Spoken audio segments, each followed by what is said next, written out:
All right. I think we are all good and dandy to go. I think everything is that's not how I normally open up things. All right. What's going on, everyone? How's it going?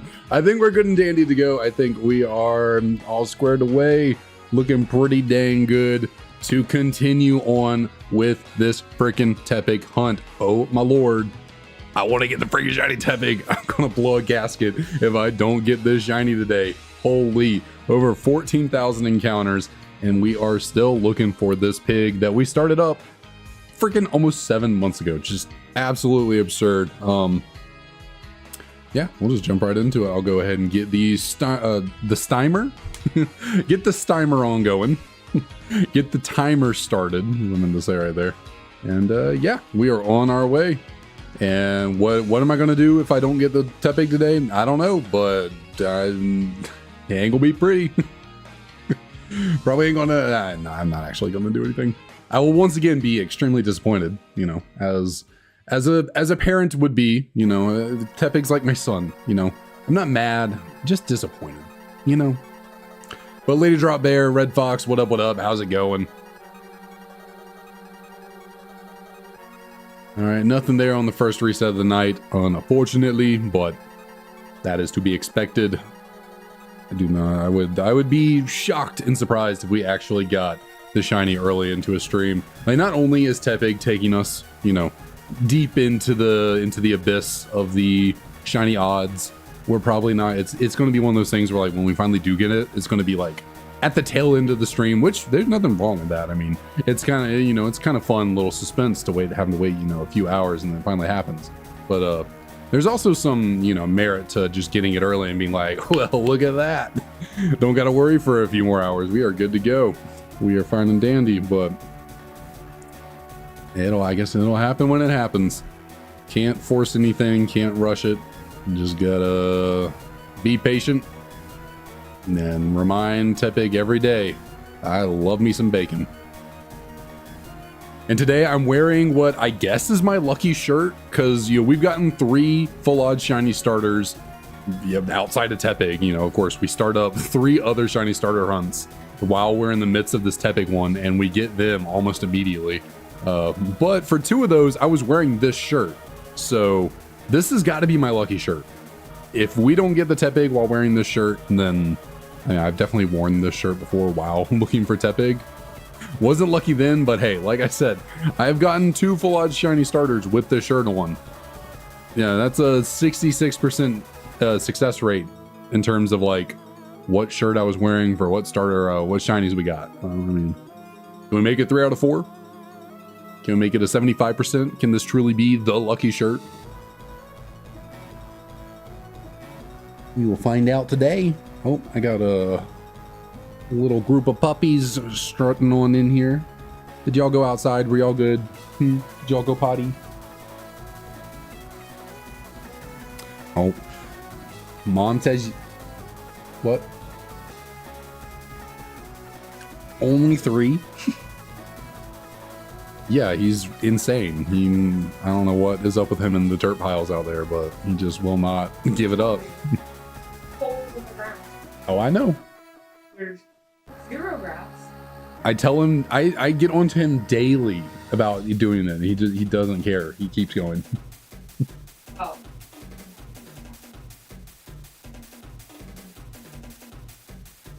Earlier, he was eating the dirt out of one of the holes. I got down and I was, you know, scolding him. I was like, this is bad. Quit doing it. He gives you the biggest puppy dog eyes. He rolls over on his back. He's like, I'm sorry, Dad. I'm just a puppy. Oh, if you get inside.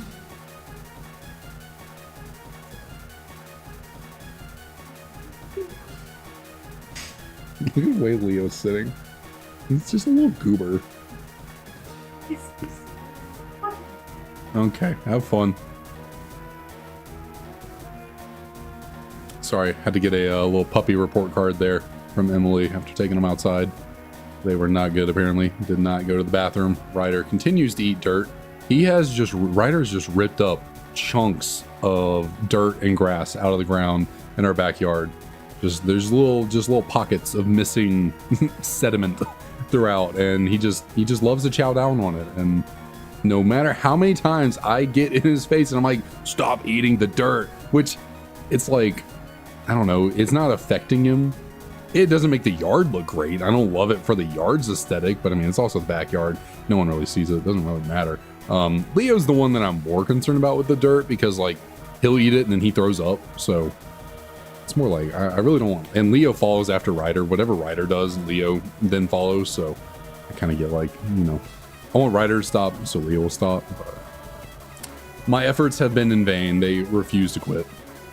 Specifically Ryder. Actually, I have my fan on because normally I need it on while I'm streaming to keep the room nice and cool, but it is actually surprisingly cool in here. Like my hand is getting really cold already. I might have to go turn that fan off real quick.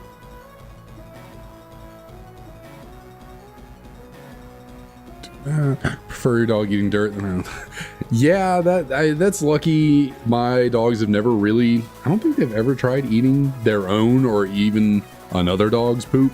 They've never given that a shot, so that's nice.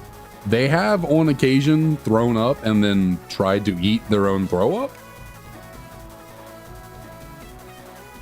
Got to hold them back from that sometimes. It's a little gross, but I guess to them it's like, hey, no nutrients go to waste. We got to we got to preserve all this because you know, animal mindset. You never know when your next meal is going to come. So even though they obviously know, they get 2 meals a day. They get very cranky when they don't have food. Ryder will walk over to his dog bowl. He just starts smacking it around. Like if I forget to put their food in the bowl in the morning, I'll just be chilling in the living room, working, doing whatever. And I just hear his bowl sliding across the kitchen counter, the kitchen floor. And he's just smacking it all over the place. Like, Dad, get your shit together. I'm hungry. All right, I need to turn this fan off. I'm getting cold.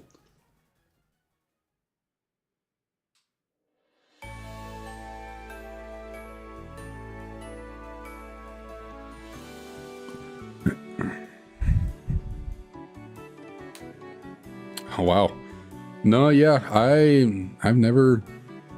I think my parents' dog, and very occasionally, I think I would take him out back when I, lived at home or when I was in high school and we had him and all that. I think I do remember him eating another dog's poop a couple of times, maybe, or like trying to. He would roll around in other dogs' poop. Like if we went somewhere and you weren't paying attention to him, you took him to a park or out for like a nature walk or something. If he found a pile of, a poopy, for some reason he would just start rolling around in it.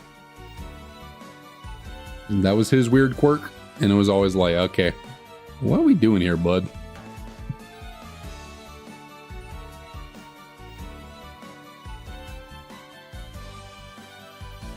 But no, luckily my dogs are not enticed by by that.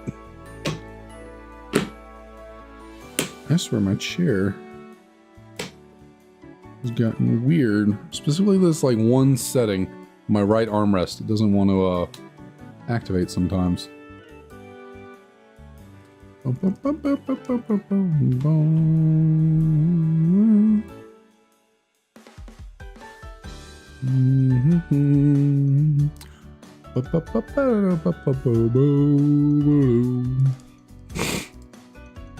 Good old Doofer Town.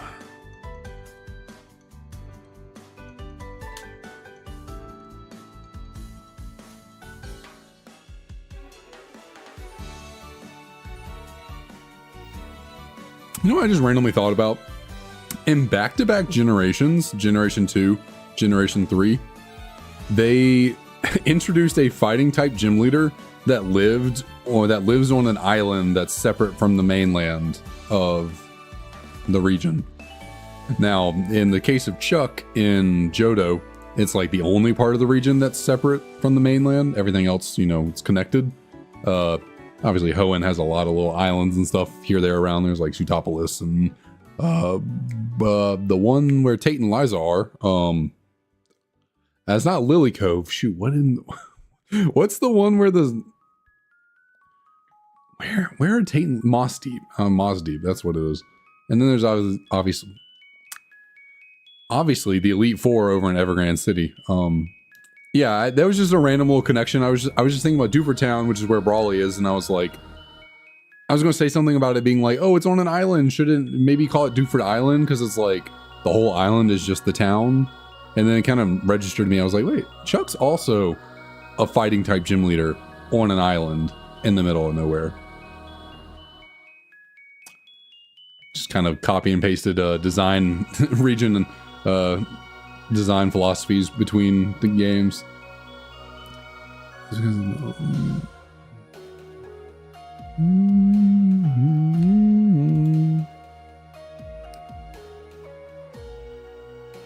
You're defending this guy who said brain rot sucks and they're hating on him. Yeah, my dogs definitely do enjoy a good sniff when when I've been sweaty, or like when I've been outside doing yard work or anything. I come inside and like my legs are a little sweaty. Ryder loves that. Ryder's like, ooh, this is enticing right here.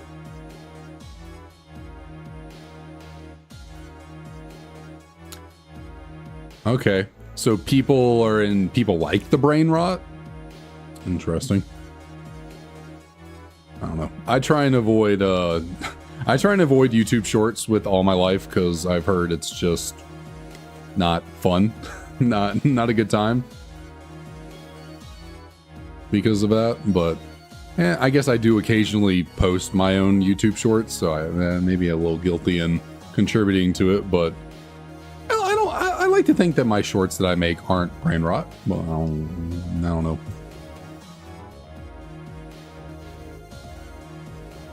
Well, you're most likely defending or like arguing with children, so I wouldn't take it too seriously. Oh, I got a new driver apparently that's available to install. I'll do that after the stream. But yeah, if you're on Roblox and they're in favor of brain rot, they're probably like 5-6 years old, so you just let them be. They'll figure it out. Their parents can, parent them. Oh, what is up with my arm right now? I'm feeling a little strange.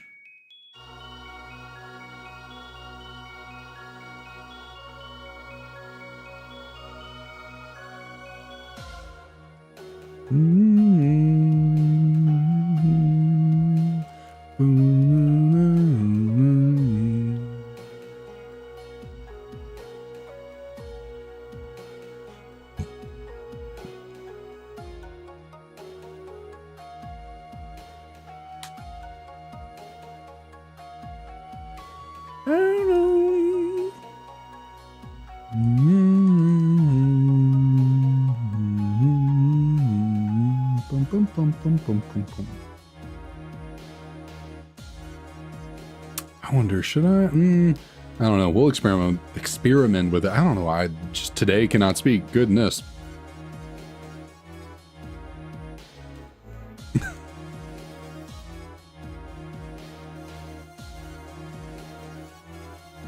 Well, that's good to hear, I guess.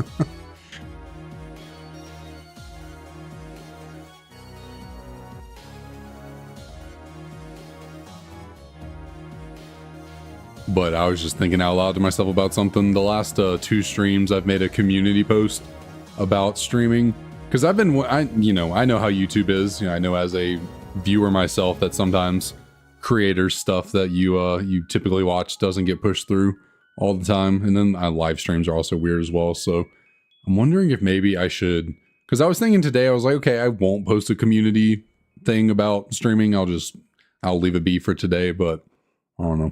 We'll experiment with it. We'll see how stream goes compared to the last 2. Maybe that community post is helpful for notifying people that we're actually live.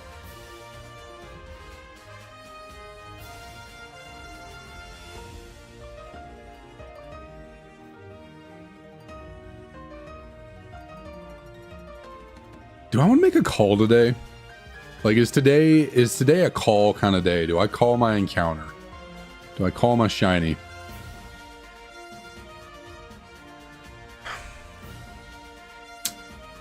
It's like the thought popped in my head for a second, but no. I I think even the last time I tried making a call was with the legendary gods, and I don't even think I got to it. And I just was like, yeah, whatever. So I think calls might be a thing of the past. I don't think I'm calling shinies anymore, which they never worked out anyways. All the 3 shinies that we got, I was not even attempting to make calls. I was just like, oh, blah, blah, blah, whatever. We'll get there when we get there.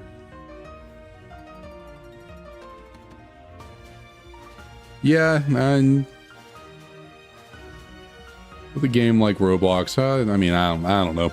I don't really know anything about Roblox. I've never played it. I've never watched anyone play it. I really truly know nothing about Roblox. But I mean, yeah, it is what it is.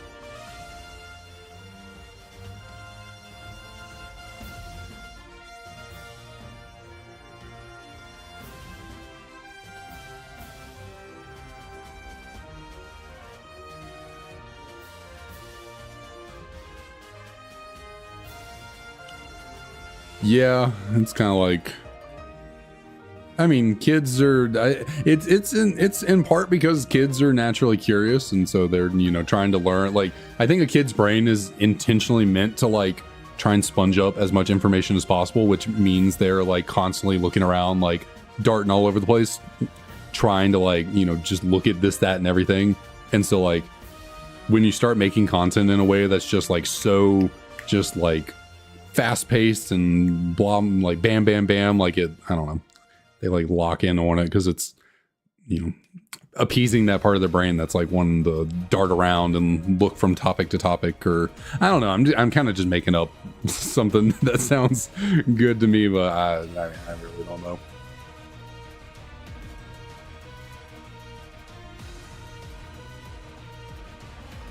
Okay, what is going on down there?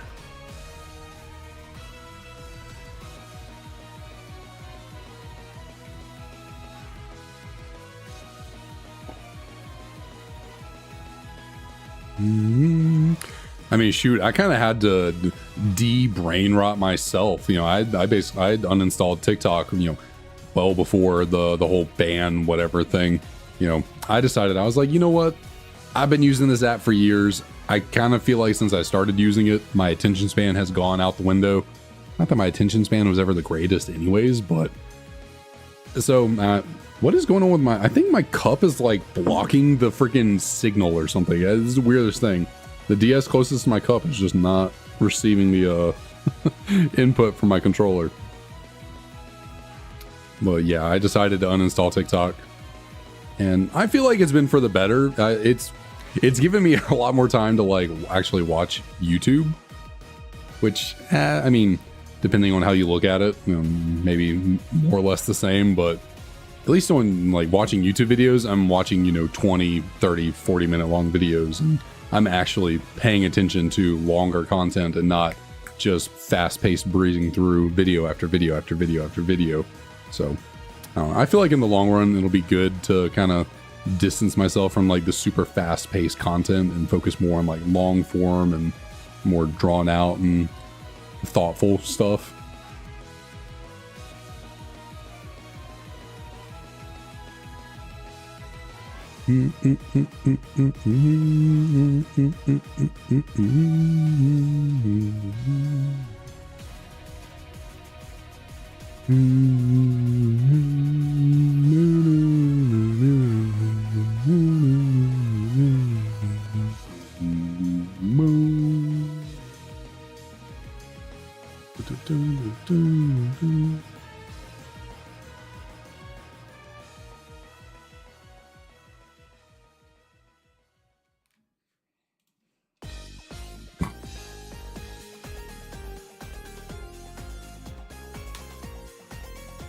The whole TikTok trend of like using Minecraft gameplay or like Subway Surfer and then putting like text over it. I mean, it's kind of funny to think about, like, I don't know, the memes related to it. Like, I've watched some YouTube videos here or there where people like make memes about it, people's attention span, and being like, oh, if you're having trouble paying attention to the video here, I'm gonna throw up some Subway Surfer for you for a second.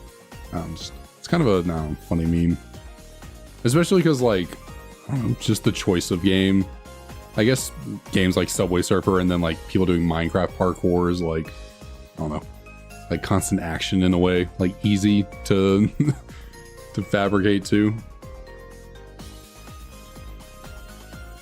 With stuff like that, I always wonder like who's the first one to just try that? Like who was the first person that was like, you know what would really lock people in to pay attention to my video? I want to put some Subway Surfer down here. I'm gonna be up here when we talking about this, but Subway Surfer, that's down there. People are gonna eat it up.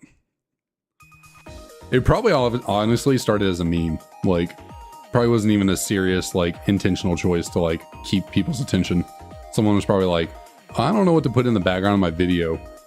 And they're like playing Subway Surfer and they're like, oh shoot, why not? I'll put some gameplay. And it just caught on and took off.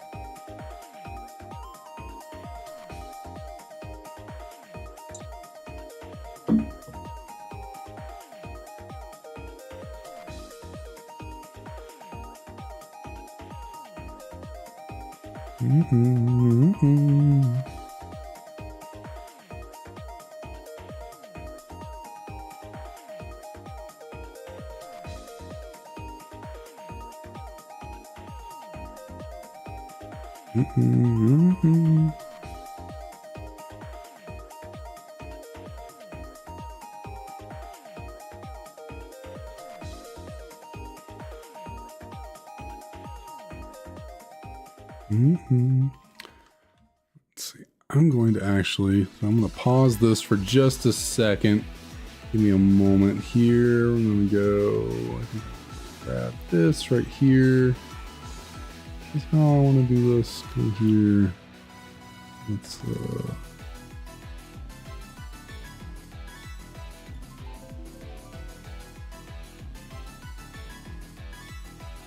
I'm just doing something real quick. I'll be back on the hunt in just a second.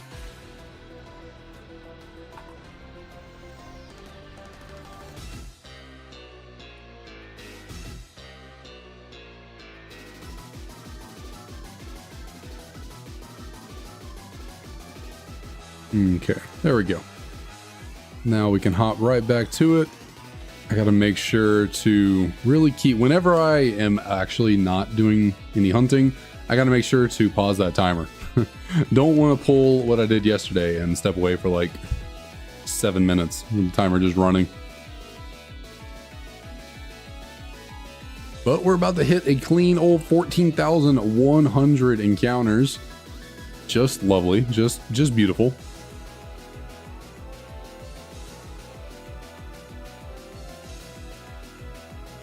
Let's see, I'm trying to think, I don't really have anything. I guess one thing to bring up and talk about Pokemon related is Pokemon TCG Pocket released another new set, which I guess it's like fine that they're releasing, you know, new cards in there, new digital cards pretty regularly, you know, keep people engaged and looking for something new. But considering I couldn't barely, like, the first set that came out, you know, what was it, 120 something cards? Is it that, or is it more? I really don't remember. I think I'm like 40 cards away from completing that. Like, I never even got close. And then what, the second set they came out with, it was a lot smaller, so I think that one I got like, I think I'm like 5 cards away. But now the next set is like 150 or something, so probably never going to complete that one either. I'm just not going to spend money on the app, though. I know some people are throwing money in there to open a bunch of packs, and I don't know. It's like, it's a fun game, and the battling on there can be fun every once in a while. But yeah, spending a whole bunch of money for those digital cards is not really something I'm interested in. Like, they're fun. I don't think they're worth my money, though. And considering how they split up the sets, like different packs, well, depending on the set, the first freaking set had, or actually, no, I think the first set was 220, not 120. So the third set is smaller than the first one was, but, you know, each pack having unique individual cards to it. So it's like, you can't just open whatever pack art you want and you're pulling anything and everything. You gotta like specifically open certain packs to get certain cards. So At the end of the day, it is kind of another like gotcha game where you know, microtransactions. That's, you know, it's a free game, but they're relying on a lot of microtransactions to make it worth it. But I'll just open my 2 free cards a day, and 2 free packs, I should say. And if it works out, it works out. Oh, nice. You got the Japanese one. Very cool. I haven't opened a Japanese set like packs, and it's been a hot minute. When was the last time I opened any Japanese cards? Because I know I opened Japanese, not V-Star Universe or VMAX Climax. The one before that, it's back in the Sword and Shield era. This was a while ago. Oh, I can't remember. What was that called? There was like, it was the first V set. Shiny V, something like that. Shiny Pokemon V, I can't remember exactly. I opened a booster box of that way back in the day, and then I opened a Japanese box of like the Battle Styles equivalent a while ago, but I don't think I haven't opened a Japanese booster box in a minute. But yeah, that new set does seem really cool. I like that they're bringing back the character cards, like trainer cards. But I can't speak is what I can't. I primarily collect Japanese cards, so the fact that I haven't really, well, I get wary about opening sealed product off of the internet.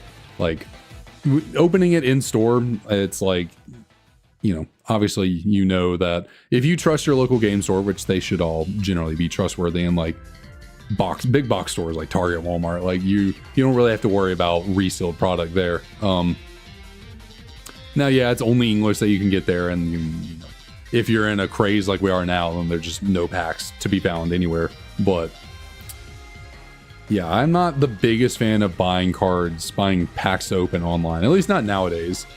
When I got into collecting, I did it a bit more, took the risk, but nowadays I'm just.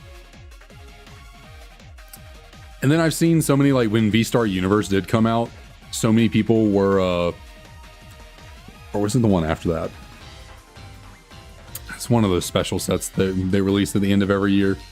There were a lot of people getting like resealed pack or boxes, and I just, as much as I would love to open them, I don't feel like dealing with any of that whole shenanigans. If it's a seller that's like also a content creator that like puts himself out online a bunch, who has like a reputation to uphold, I'll be more likely to buy from them. Because like the last Japanese booster box that I ever opened, which I'm pretty sure were the Battle Styles Japanese equivalent, I bought from SM Pratt, who has a YouTube channel. He talks about Pokemon cards and the like, and he's known for collecting a lot of Japanese and like having connections to import Japanese stuff to the States, so I trusted buying from him.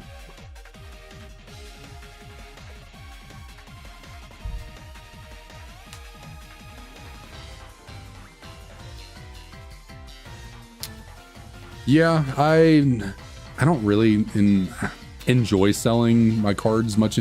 If I'm going to sell cards, which I've been contemplating doing here of late, just because of like wedding expenses and wanting to buy a house and all that, I've been contemplating selling some of my cards to get some money. But I have sold, like in the past, I sold cards that I pulled that I thought I didn't want, and later down the line, like now, I really wish I hadn't sold them, because it's like, there's a lot of cards that I pulled that I don't remember at all, and I don't care that I sold them because I don't even remember what they were. But there's a select few that I ended up selling that now I'm like, why did I do that? That was such a cool card to pull. It would be so nice to just have in the collection and be like, oh, hey, remember when you pulled that? But no, I just had to get rid of them because I was just obsessed with like the transaction of or like taking them to the card shop and like getting. I would take so many cards that I pulled and just put them together and then take them to a card shop and get trading credit to get other cards. And it's like, what was really the point? I don't know. But yeah, I mean, you live and you learn. There's two cards in particular that like I wish I could get back. I so desperately wish I had them back. It was the Mewtwo, I guess you call it. It was an alt art from Shining Fates, or no, not Shining Legends. Too many Shinings and Fates and all that in the sets. There's a Mewtwo called Mewtube because it's like or the test tube Mewtwo, kind of an alt art, full art. I pulled that. That was like the beginning of my obsession with collecting cards, was when I pulled that, and yet for some reason I sold the card. I eventually got it back. Like, I have a copy of the card again, but it's not the copy I pulled, so it's kind of like not as cool. Like, it's still a great card to look at, super sweet, but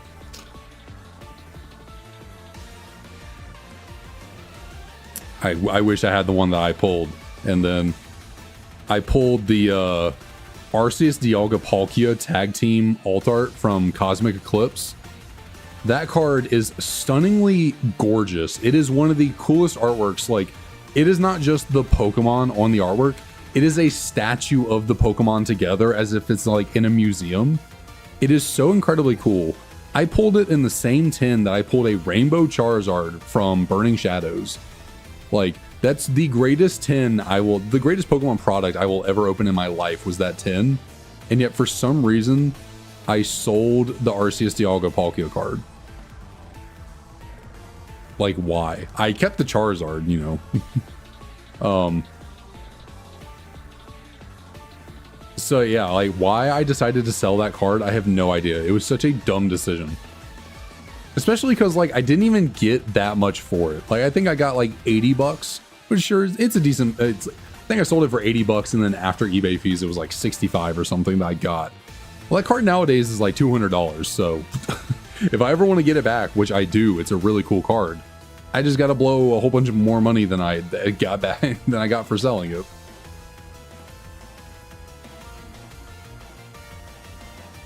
Man, neck.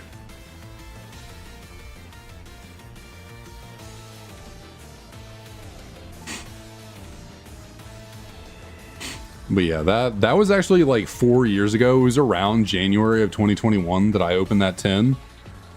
And I peaked there with my Pokemon card openings, and I have not gotten anywhere close to that since. Like, I've pulled some alt arts throughout Sword and Shield, but I never pulled any of the best alt arts from any set. Like, I've never had that kind of luck. Well, I guess I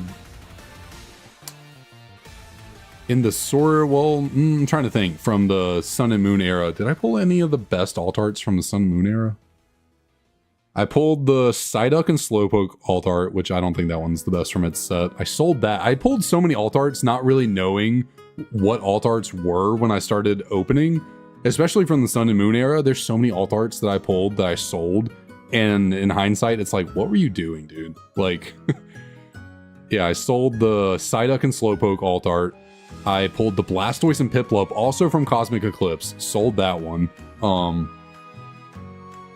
Did I pull any more from the Sun and Moon era? Can't remember off the top of my head. I was not fortunate enough to pull the Latios. That is a card I really need to freaking get. It's so insanely expensive though, because I mean, it's an incredible card, but yeah, never pulled that. Never pulled the Gengar Mimikyu. And let's see, from that might actually, those three might have been the only alt arts I pulled from Sun and Moon era that I can remember, at least. Sword and Shield, I pulled a bunch of alt arts from Battle Styles. I pulled the Urshifu Single Strike, like VMAX and regular V alt arts. Sold both of those. I think I pulled one other alt art from Battle Styles. What was that other alt art I pulled? It wasn't Empoleon, and it wasn't Tyranitar, which is incredible. Oh, I pulled the Rapid Strike Urshifu alt art V. I never pulled the VMAX, which was like the biggest card. I never pulled the T-Tar, and I never pulled the Empoleon, which of course those were the three that I like wanted to pull the most. I never did. Yeah, I sold all those alt arts. Yeah, now I really think about it more. There's a lot of cards that I pulled and sold in the day that I really wish I hadn't. I pulled 2 Shiny Charizard Vs from Champion's Path. I sold both of those. But I sold those out of spite because I probably spent close to $2,000 opening Champion's Path product to get those 2 Charizards. And yeah, not a good decision. By the time I pulled those 2, I could have bought like the shiny and the rainbow for like $500. You know, I could have spent 1/4 the money to get the 2 cards I wanted, but I was just mad at that point. I was like, I can't believe I spent this much money to freaking pull these cards. I'm an idiot. And so I was like, well, I guess I'll get my money back. I don't really, yeah. So sold those. I probably should have just kept one. I think I sold one initially, planning to keep the other, and then at one point I was like, I want the money. I don't care. Screw Charizard. Let me sell this. I pulled that same card, the Shiny Charizard V, but I pulled it from the Japanese version of the set, which was one of the last few times I opened a Japanese booster box. I graded that one and sold it, so another one I sold. I pulled the Shiny Charizard VMAX from Shining Fates. I sold that one. In 2021 specifically, I was in a weird spot with collecting where I was like, I really enjoyed collecting single cards. I enjoyed opening stuff. I didn't really have the money for both. So whenever I would open stuff and pull things, if they had any sort of value to them, I would sell them to recoup some of the money. Opening Pokemon cards can 100% be considered a gambling addiction. You got to be careful. You got to be really careful with Pokemon, especially right now because all the craze is, opening packs, trying to get the EV Evolution cards, all this stuff. Like, you got to really be careful not to fall into the FOMO, the hype from online, and you fall into this, poor money spending pattern, and you're just like desperately wanting to pull these cards. It can be really detrimental. Like, you got to be careful. I luckily never went so overboard that I put myself into financial turmoil, but I was definitely spending more than I should have been.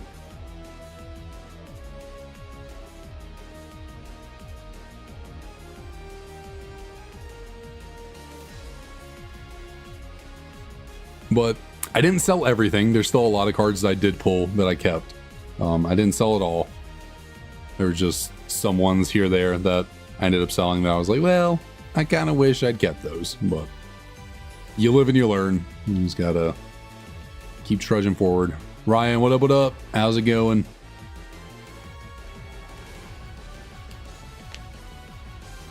But I think because of going through that, I'm now on the opposite point where no matter what I pull, even if it's the most minuscule card, I don't want to I'm just everything I'm pulling now I'm keeping, other than bulk. Now I'll get rid of bulk, but even the regular EXs that are worth 20 cents, I'm holding on to them. I'm keeping everything now. I'm feeling very reluctant to sell at this point now, even when I kind of want to or need to. It's I like my cards, I want to keep them, I don't want to get rid of them now. I went through the selling a bunch of stuff phase. I'm good with holding on to it.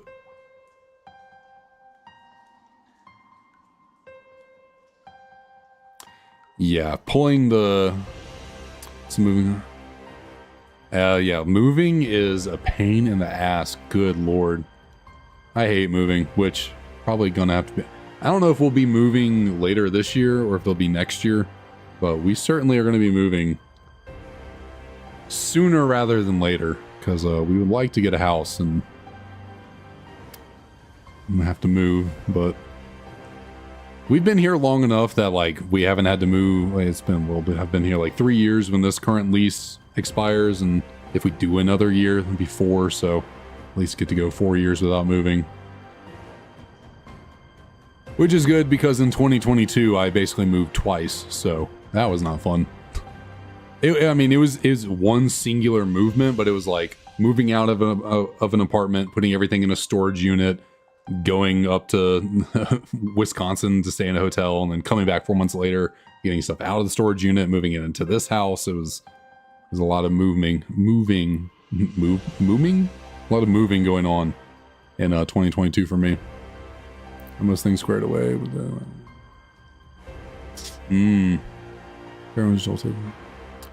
Joltik from Paradox Rift. I'm trying to remember what that, I think I remember what that card looks like. It's a nice card, yeah.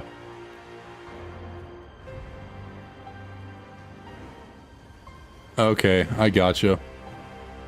Well, I mean, get some money for moving expenses. You know, there's always a bright side, I guess. But it's never fun to get rid of things that you have that you want to keep.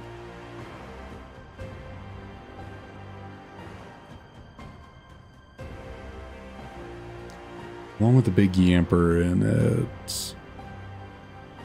It's like I vaguely can see it in my head, the card that you're talking about. Yeah, Pokemon cards have been on another level the last, like, 4 years. Ever since they really started churning out alt arts in Sword and Shield, and then they started doing all the art rares and secret illustration rares in Scarlet Violet, like, Pokemon card art it's truly art at this point. Like, for a while, there were the occasional cards here or there that were like, wow, this looks insanely good. But like most cards were more generic, more kind of basic and plain, like not anything too crazy. Like, even the most normal cards are beautiful works of art now for Pokemon. Hold on, Roost, I'll get you. Give me 1 second. Let me go find something. There you go. You can stick around now. Luckily, it was right above, like in the stream playlist ordering. Even though it's on shuffle, the one that we had on this this conquest theme was right above it. So just able to grab that for you.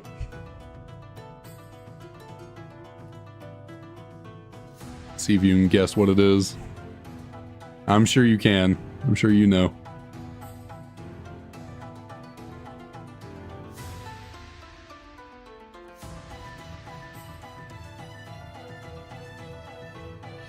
Yep, got it right. As always, this would be the bug type person.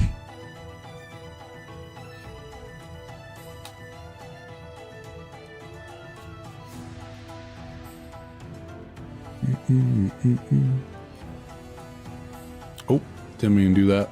You need to keep going. We're trying to do that.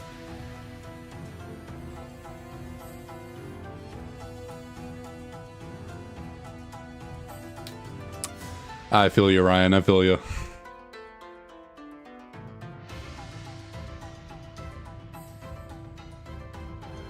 This is the most hated character in Conquest. The bug type person.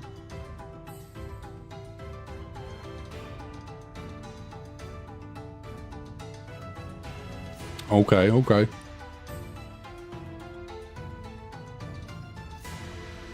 Is it because they use bugs? Because bugs are kind of uneasy.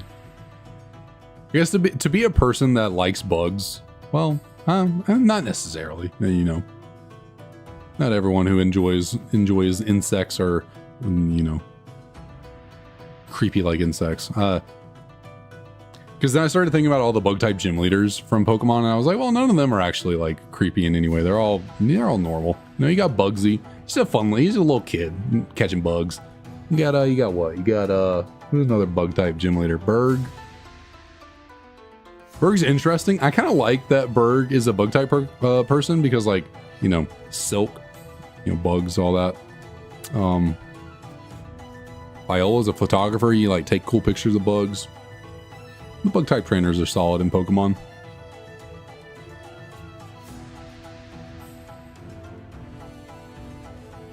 Fortress. I think Fortress is a really underrated Pokemon. It unfortunately, you know, it's a bug steel type, so it has that whole stigma about being weak to fire that hurts it, but it also doesn't help that it was introduced in the same generation as Scizor, you know, the vastly superior bug steel type, so that definitely holds it back. But Crut, how's it going? Let's see. What will you do if you don't get it today? What words are you... Did I I mean, I didn't mark my words in the title. I just said, I swear if I don't get it. But no, what am I going to do? I'm not entirely sure, to be honest. Because I could always punt the little Tepig plushie I have. Probably about the extent of what I would actually do if I don't get a shiny today. Just take the little guy and be like, eh. Give me a shiny.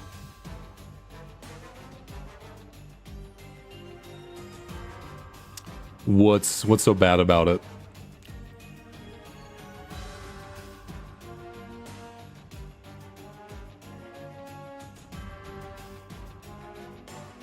Boom, boom,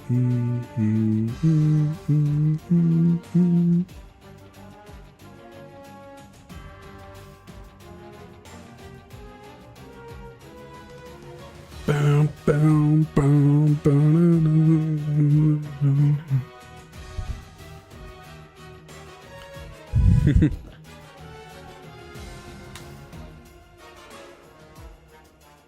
For the longest time, I would have said that Fortress's shiny is all right. You know, the color, it was like, it kind of had that gold going on in the 2Ds. Like, Shiny Fortress is one of the few Pokemon that might actually have gotten a glow up in the 3D era, specifically like Scarlet Violet. Like, Gold Fortress nowadays looks pretty damn good. Whereas before, it was kind of more like that awkward yellow color that kind of Groudon is, if I'm remembering correctly. Maybe it was. I'm misremembering. Okay. Y'all can tell me if I'm wrong. I won't go look it up. Moves using Gyro Ball, power rises the slower the sounds like. Huh. Interesting. Yeah, I mean, Gyro Ball is typically a good move on Fortress in your typical games because it's so freaking slow. And by good move, I mean, it's not an offensive Pokemon by any means, but like, if your opponent has an insanely fast Pokemon and you're really slow, you know, it becomes what's the max power Gyro Ball can be, like 200? Gyro Ball can get pretty damn strong if it's like a really extreme difference in speed. So even with a less than ideal attack stat, you can still do some damage. Like, Geomancy Xerneas. One of the things Geomancy Xerneas fear, well, it probably feels Bronzor a lot more. Bronzong. Yeah, Bronzong. I was like, which one's the fully evolved? Bronzor or Bronzong? It's Bronzong. But even still, Gyro Ball Fortress probably one-shots Xerneas, especially after a Geomancy boost, so it can find its niche.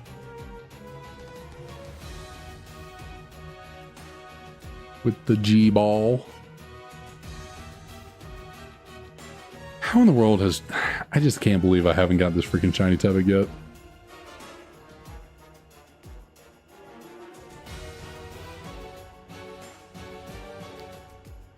Yeah, certainly using Gyro Ball in a playthrough might not be the most optimal because you'll just randomly get speed EVs here or there, make you faster, but...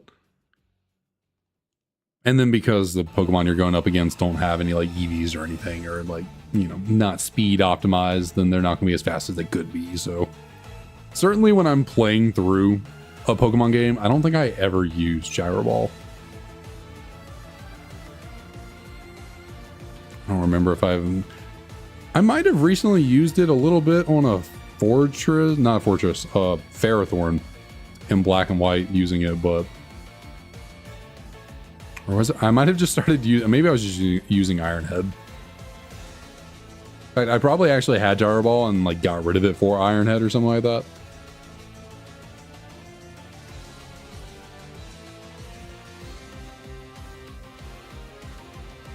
Volcarona, that's a Pokemon I enjoy. I am very excited to get a shiny Volcarona in this game whenever we frickin' can move on. Whenever I'm allowed to leave, I'll get a freaking shiny Volcarona and be real happy about it. But for now, we are stuck here.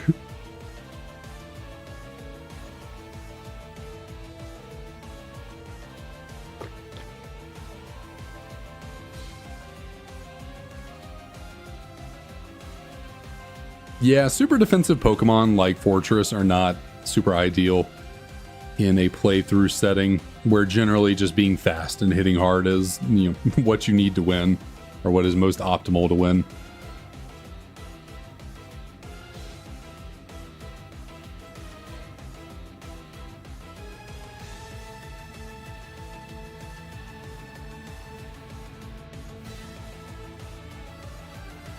Well, is it at least a good game, you know? Did Yoshimoto at least invent something fun?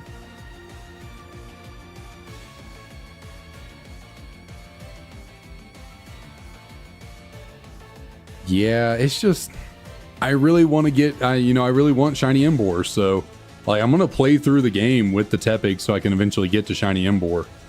But I will certainly still be salty, no matter what. Honestly, when we get the Shiny, any salt I feel within me at the moment, it'll all go away. Once we get that, once the Shiny actually shows up, I'll be good. All the salt will dissipate. I will be a-okay.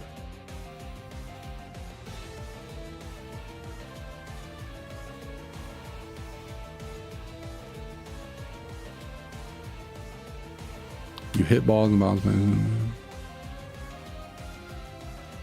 Oh, well.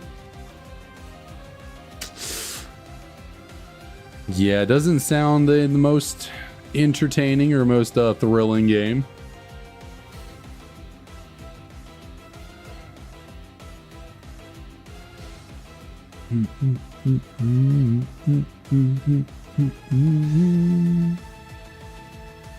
Turn-based soccer. That sounds riveting.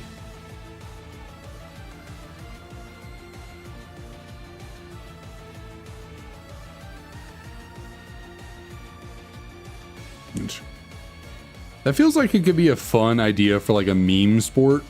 Like turn soccer into kind of like into disc, not disc golf.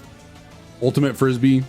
Because isn't it like an Ultimate Frisbee, when you don't have the Frisbee, you can run around and get open, but the person, you know, passing the Frisbee just has to stand there. They can't move. Kind of interesting to try and implement that rule into soccer. It's still not turn-based, but like becomes more like turn-based, because then you turn the ball over. You can't really steal the ball from the person who has it. You have to hope that they commit a bad pass or something. I don't know. Probably wouldn't actually be that crazy.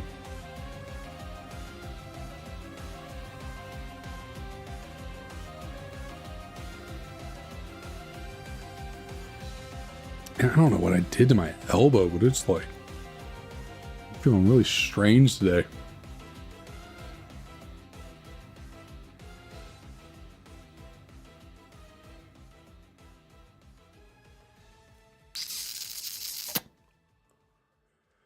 Oh, Tepig, my Tepig, where art thou?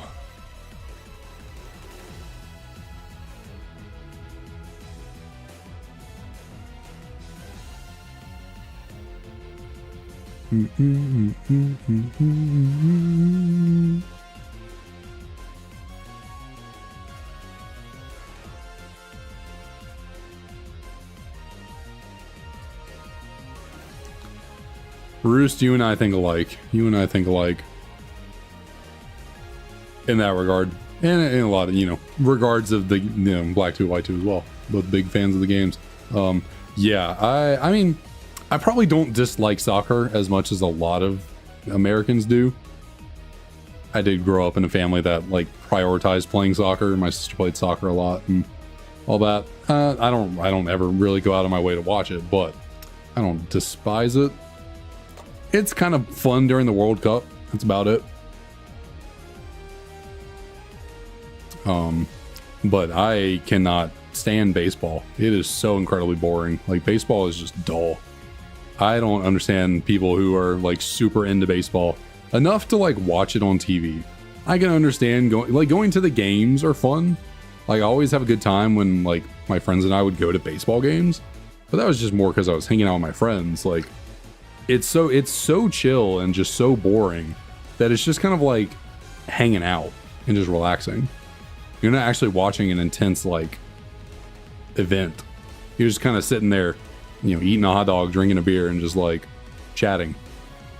And if someone hits a a good hit home run, it's like, oh, that was kind of fun, and then it doesn't happen again for then nothing happens for another 30 minutes.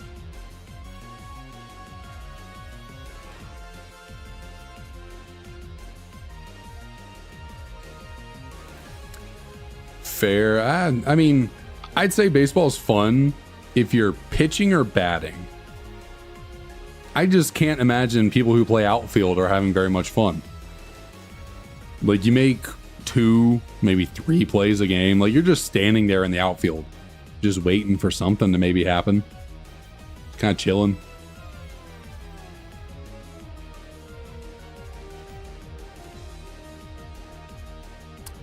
True. Kickball is pretty fun.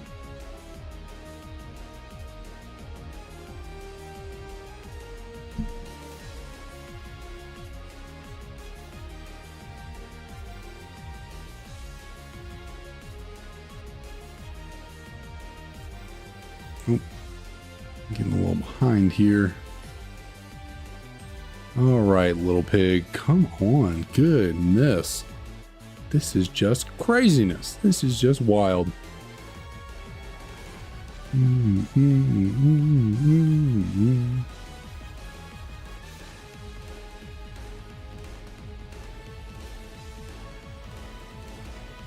Yeah, I'd probably say, like, of all the sports out there, the one you would have the hardest time convincing me to watch, especially on TV, would be baseball. I don't think I've ever actually gone out of my way to watch hockey on TV, and yet, if you gave me the option of hockey or baseball, I would choose hockey.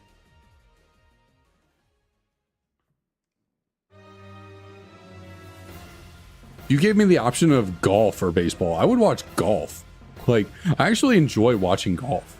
I don't do it incredibly often. I watch, you know, maybe some of the majors here or there, like the Masters, you know, US Open maybe. Like, I don't watch all of them, but like, I'll watch golf occasionally throughout the year, and I enjoy that a lot more than ever watching baseball.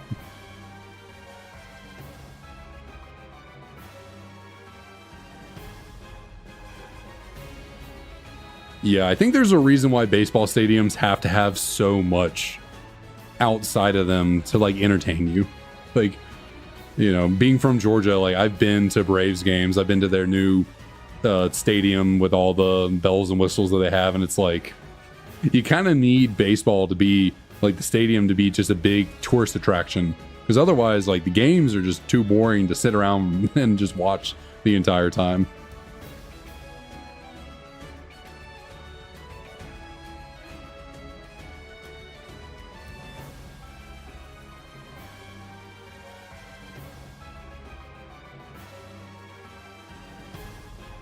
But I agree on that. I want to get into golf casually, at least just like going to a driving range like every once in a while. I think that'd be fun. I don't know about actually going to play like 18 holes, but just going to a driving range to hit around, I think I could have fun with that.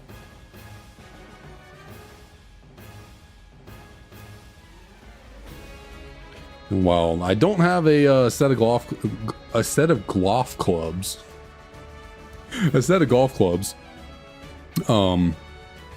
Emily's grandma got weirdly interested in golf recently, and she was trying to get Emily's little brother into it as well.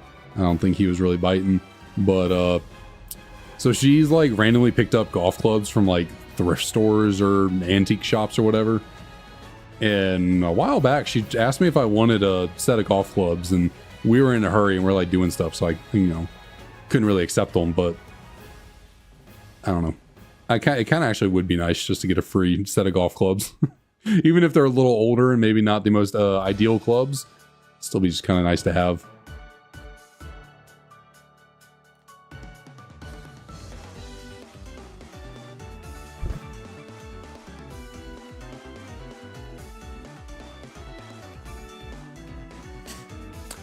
I did not know they made biodegradable balls. That's kind of funny.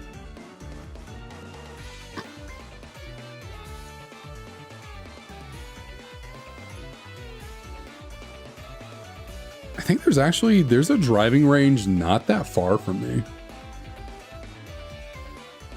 Probably like a 10-minute drive at most. It's not a very fancy driving range, but like it's not too terribly far away.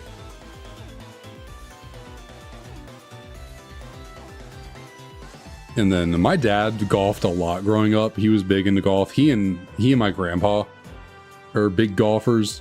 I think my grandpa has since retired from golf. He's like 80 now, so you know, he played for a good bit of time after actually, you know, retiring from work. But now I think he's gotten old enough to the point where he doesn't want to go out and actually golf anymore. So they probably both have sets of golf clubs that they wouldn't mind giving me, because my dad's just too busy working to go golfing. So I'm sure if I asked my grandpa for his clubs, he would probably give them to me.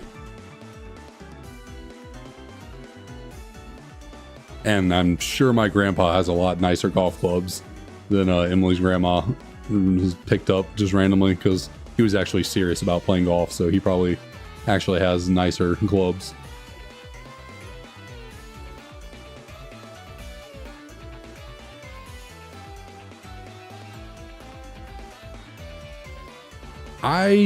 My dad tried to really get me into golf growing up, but he wanted me to like take it seriously, and I was just more there to have fun.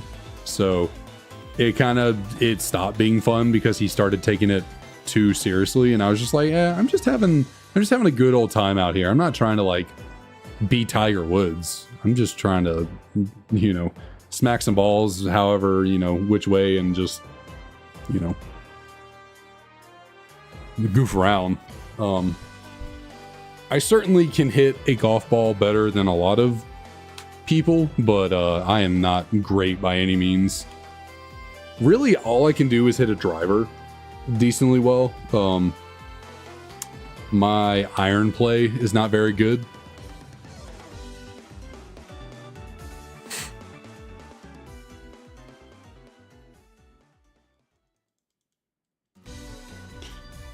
Yeah, he just got like, he started getting really technical with it. He was like trying to tell me how to hold the club, which I understand. Like there's a, you know, correct way to golf, and he was trying to convey that to me. But like, the thing was, I was never hitting the ball bad. Like growing up, I could always hit the ball pretty well, but he tried to like, he was just trying to correct me so much. And obviously when you start trying to do something differently, like you got to learn and adapt and get better at it. But I'm the kind of person, when I'm not like immediately good at something, I get really frustrated and I'm like, don't want to try anymore. And so when it went from just like, okay, yeah, just swing the club around however you want, just hit the ball, have fun. When it went from that to like actually like doing the proper technique, and then the proper technique was like harder to get down, that was when I was like, I don't enjoy this anymore. Like, I'm not having fun.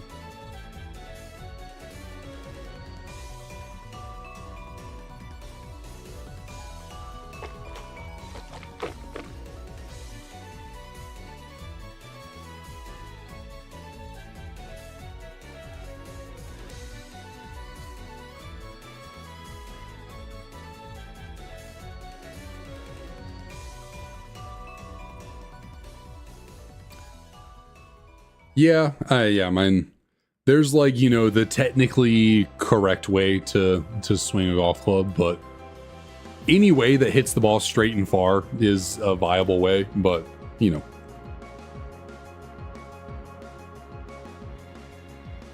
there's the traditionally correct way, and he wanted me doing that, and I was just like, I don't like this. I just remember specifically he was getting on to me about like the grip, and he like wanted me to like hold one of my hands so far over onto the club or something. It was just like uncomfortable and just felt unnatural, and I was just like, and yeah, it threw off my whole swinging motion and hitting the ball. I was like, this is not fun. Can we not do this? Yeah, that's an unfortunate squirrel right there.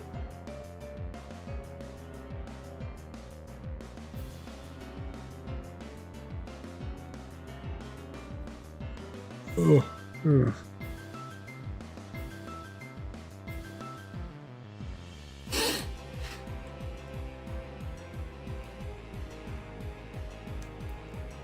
I swear I gotta like massage my sinuses sometimes.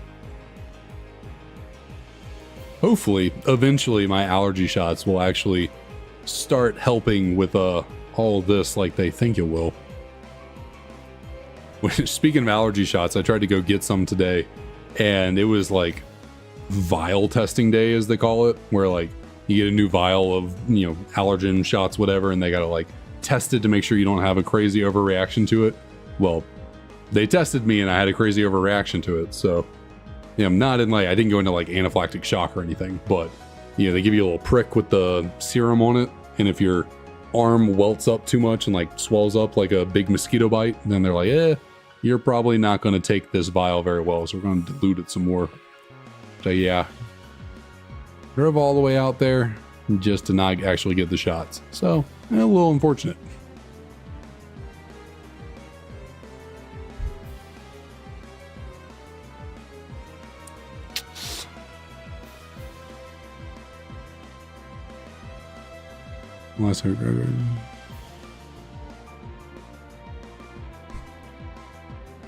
That does sound fun. That definitely sounds like a good time. Going fast and furious across the golf course. Sprinklers ablazing.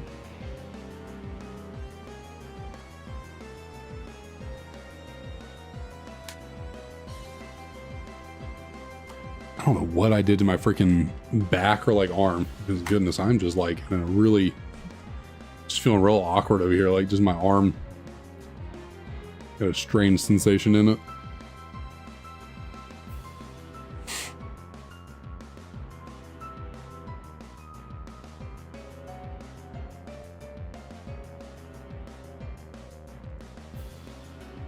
Yeah, I think I was, I don't remember how old I was. 9, 10 years old, maybe like more like 10 or 11. There was like drive, chip and putt. I don't know if you ever heard of that. I don't know if that was just local to where I was, or maybe that's a nationwide golf thing. There's like, you know, the youth age drive, chip and putt, and it's as it says, you like compete by driving the ball, chipping the ball, putting, and with other kids and stuff. I don't remember if there was any sort of prize for winning, or it was just kind of just a fun little friendly thing. But I remember a couple times my dad signed me up for that, and I was never good under pressure. You know, I was never going to be Joe Burrow. I was never going to be Joe Cool, you know, feels no pressure, just cool as a cucumber. Unfortunately, I certainly do feel pressure. And yeah, having to compete and go out there and like hit in front of people, oh, I was so nervous, and it was not a great time. Putting I could do. Putting was always my best. I enjoyed putting. There felt like less pressure with putting for some reason.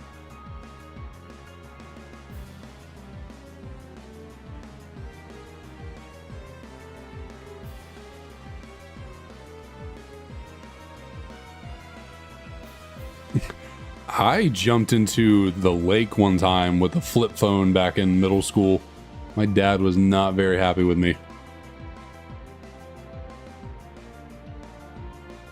We went tubing and I forgot to take my phone out of my swim trunks and got thrown off and got out of the water. Realized my phone was in my pocket and it was not working anymore.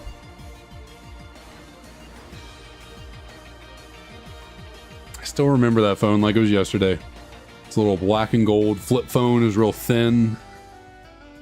Don't remember what brand it was. I think it was Samsung, but I don't know for certain. It was a decent phone. I think it was a hand-me-down. I think it was one of my parents and they got new ones and gave it to me or something.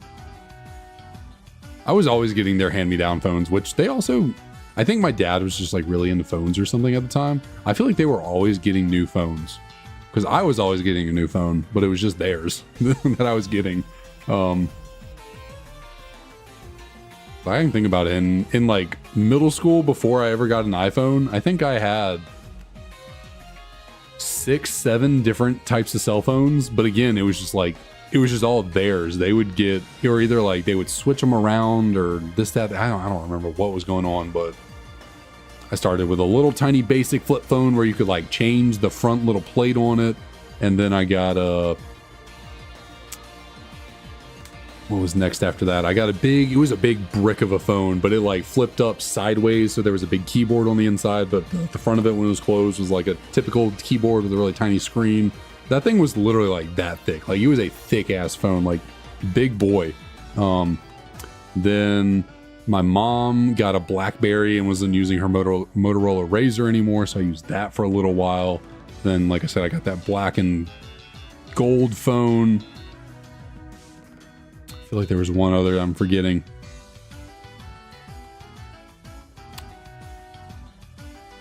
There's definitely one more phone that I have that I cannot remember. Also went back and forth. I think, well, back then, yeah, it's pretty easy. You just take the SIM card out, put in a new phone. Not a big deal. God, there was one more. I know there was one more. I just cannot for the life of me think what it was. It will.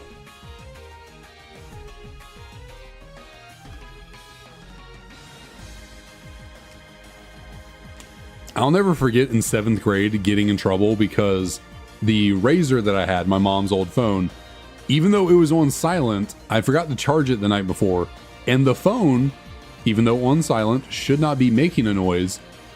Because it was on low battery, it started beeping to tell you that it's on low battery. You did not give a shit that I had it on silent. It was like, nah, you gotta know you're on low battery. And I got in trouble. Got my phone confiscated.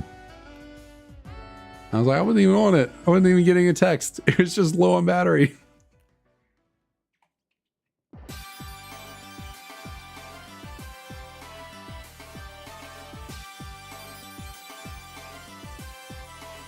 Oh, I had a first generation iPod Touch before they ever put like a camera on it. Like OG, the first iPod Touch that ever came out. I had one of those. I played that thing a lot too. I distinctly remember Pocket God. That game I had a lot of fun with. It was just a little simple, nothing game. Just like put some little islanders on an island, and you just did stuff to them to fuck with them. What other games did I play way back in the day? There was Doodle Jump. There was Cut the Rope, but those were probably later on. I don't remember those being if those were on the OG iPhone or not. There was obviously the Flappy Bird days, good old Flappy Bird.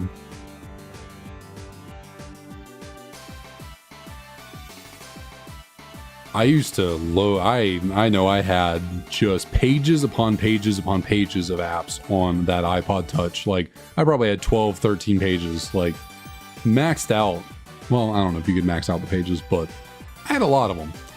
And nowadays, I hate having any pages on my phone. Like, everything that I need on my phone is on the first page when you open it up. Like, you unlock it, everyth's on that first page. I don't want to swipe anywhere else. Like, I got little folders for some apps. I got the basic apps, like, in the open. It's interesting how you grow up and things change. For some people, other people, like a certain someone I live with, still has 20 pages of apps on their phone. Does she use 90% of them? No, I don't think so. But they're all still there.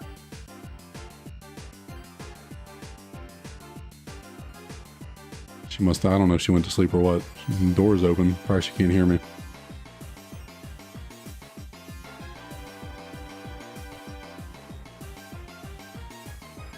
I probably had a bunch of throwaway games. Just absolutely pointless, nothingness games.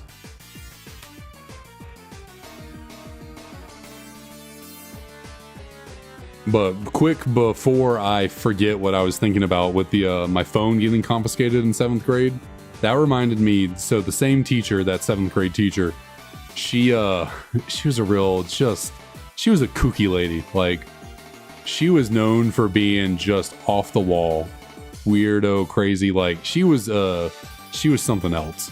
And one day she was on the computer. We were doing something for class. And one of the kids in my class, his phone, for some reason, the Bluetooth tried to connect to her computer, and she started freaking. And this lady was like maybe close to 70. She was an old lady. She started flipping out, thinking that someone was hacking her computer. In 7th grade. Like one of my classmates, his Bluetooth on his cell phone started connecting to her computer for some reason, and you know she was really old, and this was back in the day, so even less you know, used to technology than they are now, and she started freaking out.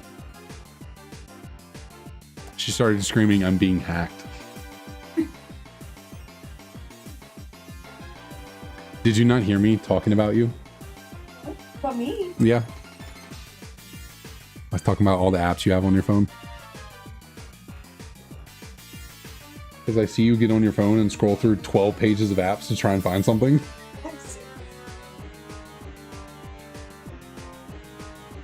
I'm all very...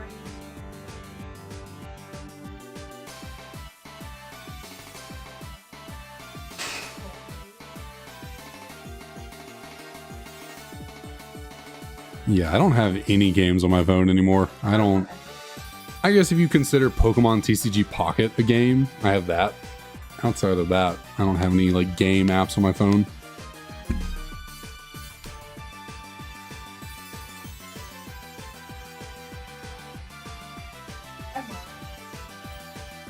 On your phone?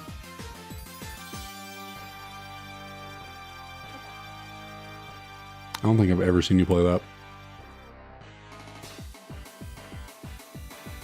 Yeah. Just be there.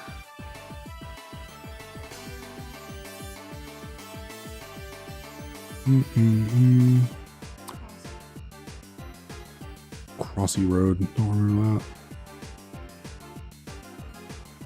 Oh, no. I never played it on the phone, but yeah, I know what you're talking about. Did I get anything good from the new... Not really. I did pull earlier today. I got a double pack with like the little art rare full arts, whatever. It's the one that has all the different Rotoms on it. I got that, and I got one, I think, was it Rhyperior or something? So I got those little nice full arts. I haven't pulled anything absurdly crazy out of the new packs that came out though. Which I guess I did pull the immersive Celebi from the last one that came out, but I never pulled like the gold or anything. And then from the OG packs that came out, I never really pulled any of the biggest. I pulled the gold Pikachu, but never the Mewtwo or the Charizard. Still haven't pulled the immersive Charizard from the OG set. Surprised you're not in bed yet. Well, I guess it's not that late.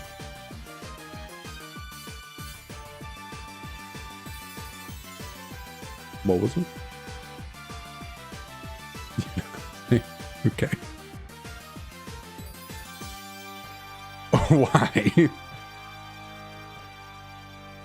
I don't know what you said.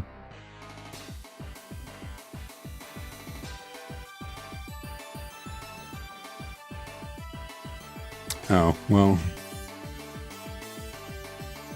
There's nothing wrong with that.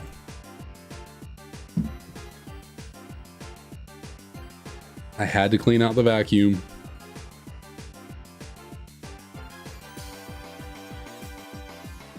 Yeah, same, Roost, same. I did some battling for like a second, mainly because I just went and looked up, like, I was trying to find I see if there was any kind of Dragonite related decks on TCG Pocket. Surprisingly enough, there is. It's actually a pretty good deck, or it's a little bit luck dependent, but I think a lot of the decks on TCG Pocket are luck dependent. So I put together that Dragonite deck just for shits and giggles, and there was like an online battle event they had going on that I took place in just to like get levels and some more hourglasses or whatever. But I kind of burned out of that in a few days, so yeah, really all I do is just open the 2 free packs a day, and I occasionally will wonder pick, but not all the time. I did have a streak of like 4 days in a row a few months back where I got like every big wonder pick that I wanted. Like, yeah, just 4 times in a row I was just like, oh, that wonder pick with the full art. Oh, got the full art. That wonder pick with the Dragonite. Oh, got the Dragonite. I was on a roll, and then ever since I have not gotten anything good. Roman Empire? The thing I think about all the time. Take one wild guess looking at my room. What do I think about constantly? How is Pokemon not my Roman Empire? I sleep, breathe, and eat Pokemon. That's all I watch on YouTube. It's my entire room. I mean, I guess like I got some anime stuff and like pop figures, but still. I don't know what else my Roman Empire would be. No, that's you.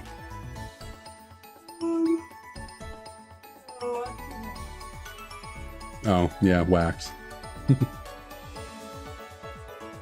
Bakugan. I haven't thought about Bakugan in a minute. Not Bakugo from... You... Oh, really? The little balls that open up on the magnet. Oh, I didn't expect that.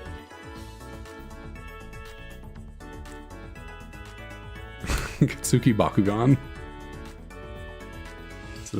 Yeah, I did Bakugo, or now I've got it all mixed up. I did Bakugan for, I don't know, a few months in like, I might have been in middle school or something. I thought they were cool for like a second, and then I got bored of them because like no one I actually knew played with them or collected them, so I just kind of, I was like, oh, these are fun for a second, and then I gave up on them. I got some. Those? They move on their own? Yeah, I don't know if I ever really had any though, but... I remember... Yeah, I remember them, but I don't think I ever really like went out of my way for them. I never did Beyblade. That was never really my thing. I might have had a Beyblade or two, but I was never really big into Beyblade.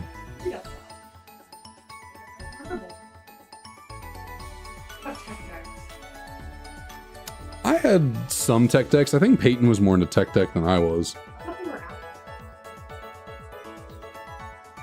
No, Tech Deck were definitely around earlier. But Fly, what up, what up? How's it going? Mighty Beans. Roosh just pointed out Mighty Beans. I definitely had some of those.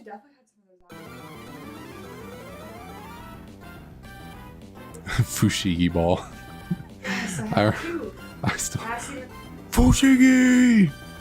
And I think Peyton and I both had one of those. Could never figure out how to do it. We're just sitting there like messing with this little ball, like, it's not doing anything cool. What do I do? That was just a damn good marketing campaign. Like, whoever came up with that ad, they knew what they were doing. I know, they just got...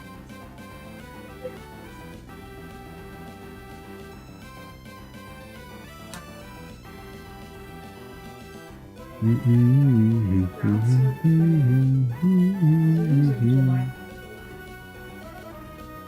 mean, Peyton had Littlest Pet Shop. Yes. I did not.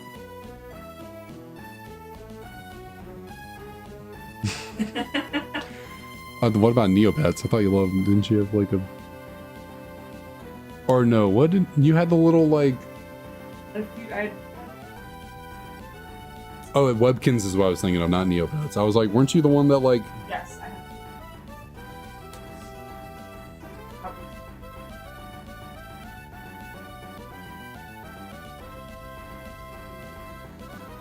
We're talking about toys, not pop stars. Toys.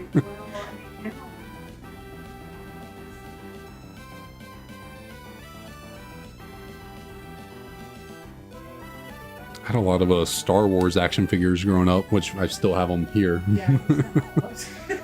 Of all the things, I don't know why my mom latched onto my... I guess it's because my dad liked Star Wars too. That was like the one thing that I enjoyed as a kid that she latched onto and like kept from my childhood. All my Pokemon stuff, she was like, oh, we can get rid of all this. I don't care. My Star Wars toys though, my Legos, nah, she was like, we're keeping these until you die. We're not getting rid of them. Yeah, oh, you already know I had a red one of those. You already know I had a red one.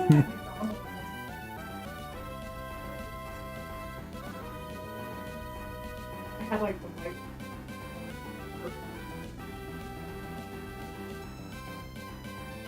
Now it's changed.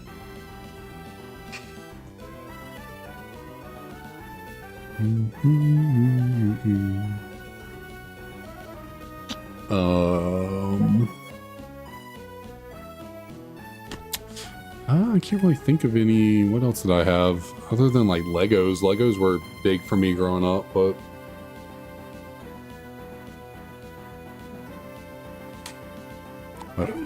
I never personally had a Webkins myself.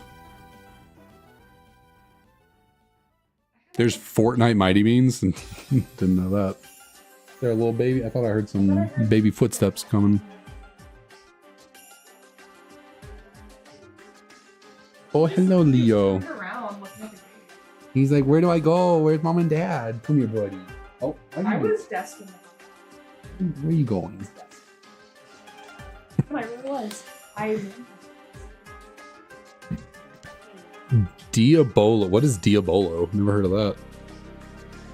It's like Diablo with an O on the end. Or no.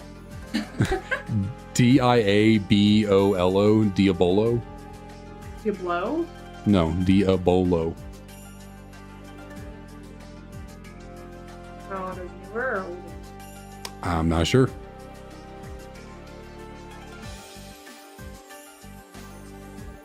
I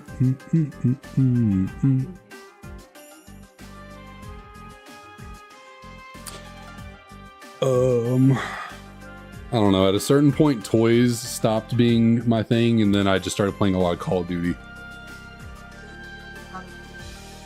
Toys? Yeah, they're just I don't know. I love toys. I think toys are great. When they're related to Pokemon, though. I mean, I guess I don't have any like action figure toys in here, really, but I mean, nothing like Lego.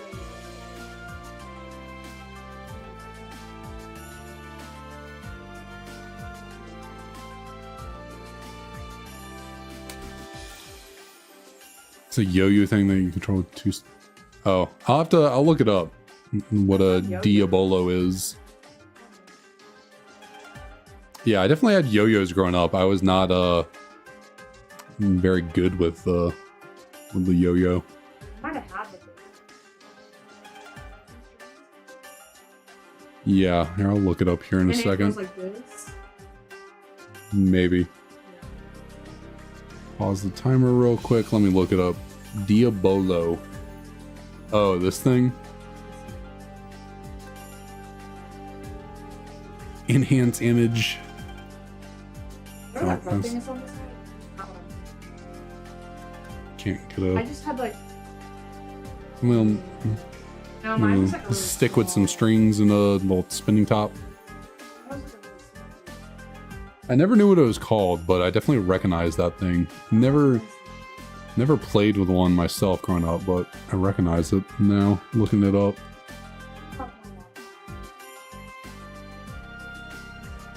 Zuzu pets, I think you mentioned that, right? Well, they're saying Oh, Zuzu, yeah. Zuzu.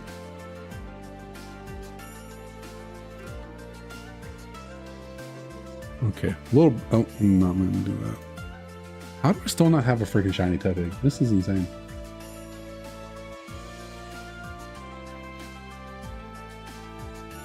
I have seen 14,000 Tepigs, and not one of them's been shiny. I mean, sure, yeah, but like, that's going to take at least another month. Okay, not a month. Getting 17K would probably take like 2 weeks, but I don't want to take that long. I just want to get it now. Plus, getting to 17K is going double over odds. I would rather not doing that.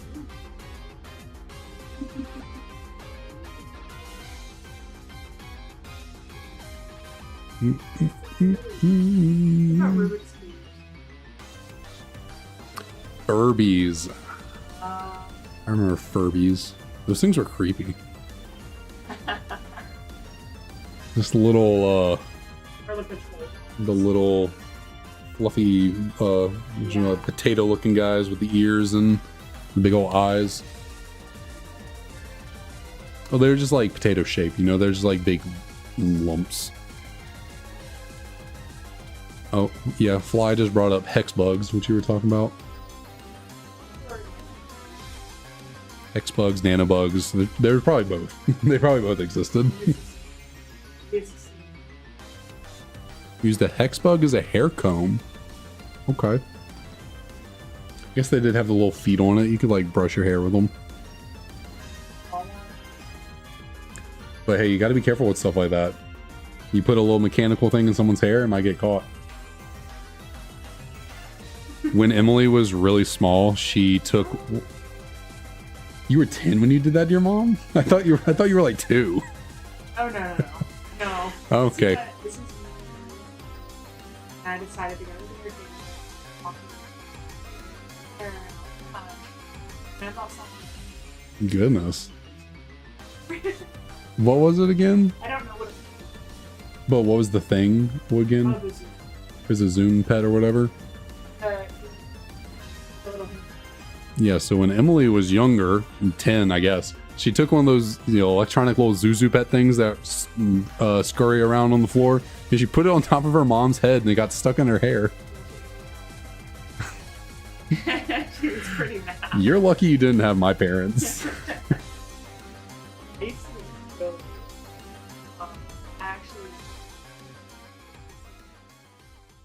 Stepdad used to have to take the door off the door, like whenever I was back. So he would literally unscrew the door. And he would take away my giant. That thing. Goodness. You were a little rebellious And now child. Nathan's, like, probably Well, he's the youngest. I know.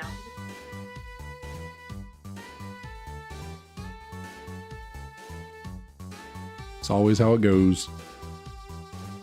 Especially since he's so much younger than you.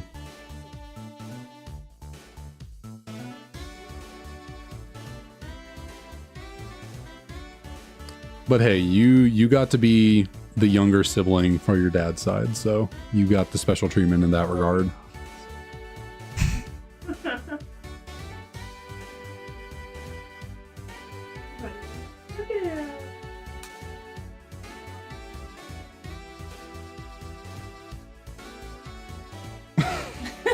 I always read. I'm trying to read chat. I'm trying to be a good streamer here. Okay, I can't. This is hilarious. Look at him.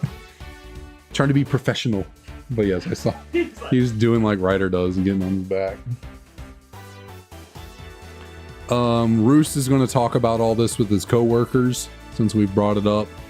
all the toys. Red Fox played with marbles.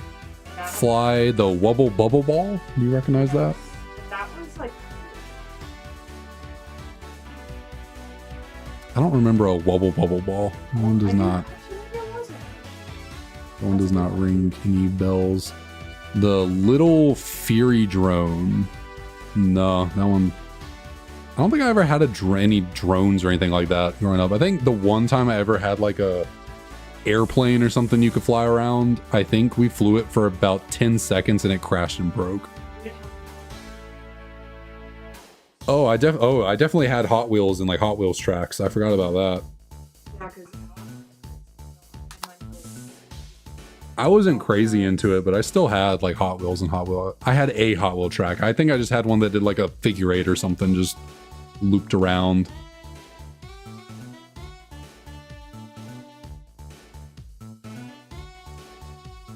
Oh, I had the Baby Alive.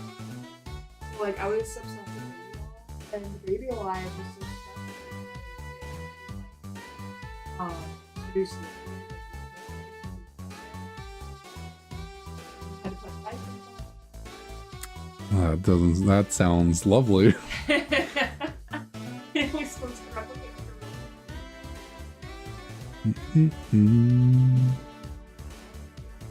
Oh, and like a little shrine. You hear Ryder? Leo probably went somewhere. And you know what that means. Leo went to find a spot to do some business. Because at least Ryder's courteous enough to growl at us. Well, yeah, they probably definitely have to go if they didn't go last time.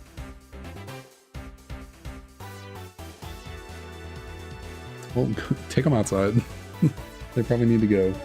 Ryder, go outside, buddy. Come on, go.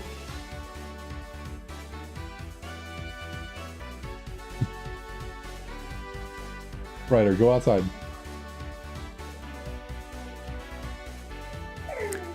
Are the wubble balls, or are those just like the medicine balls, like the big old things that you like? I don't know. Or does the handle? Does it have the handle on it and you like jump around on it? Is that what it is? I know what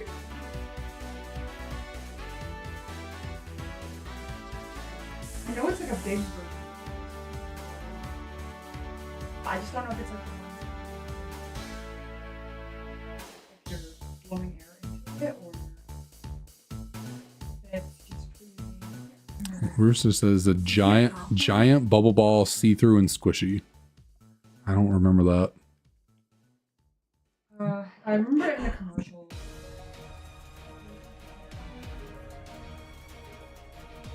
But they need to go outside.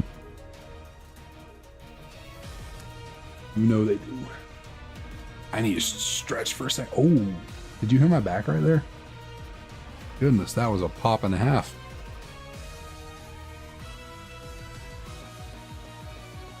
Yeah. Try and get back into position here.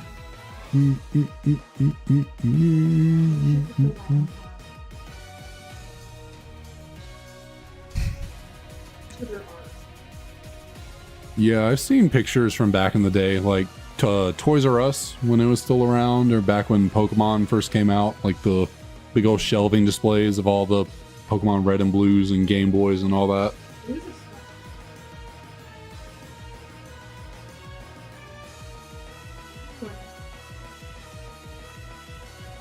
Yeah, we went to... I don't think we went to Toys R Us super incredibly often. Generally, if I went somewhere and got toys, it was like Target. I think that's because we just had one Toys R Us, and it was over there, and like, you know where the mall is, and it was just kind of out of the way to drive all the way over there, whereas Target was closer. So, and Orbeez, yeah. Oh, I love Orbeez.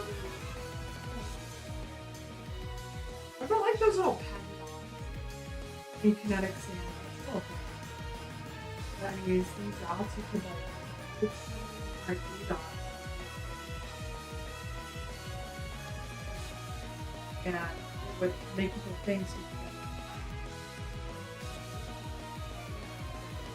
right and blue together.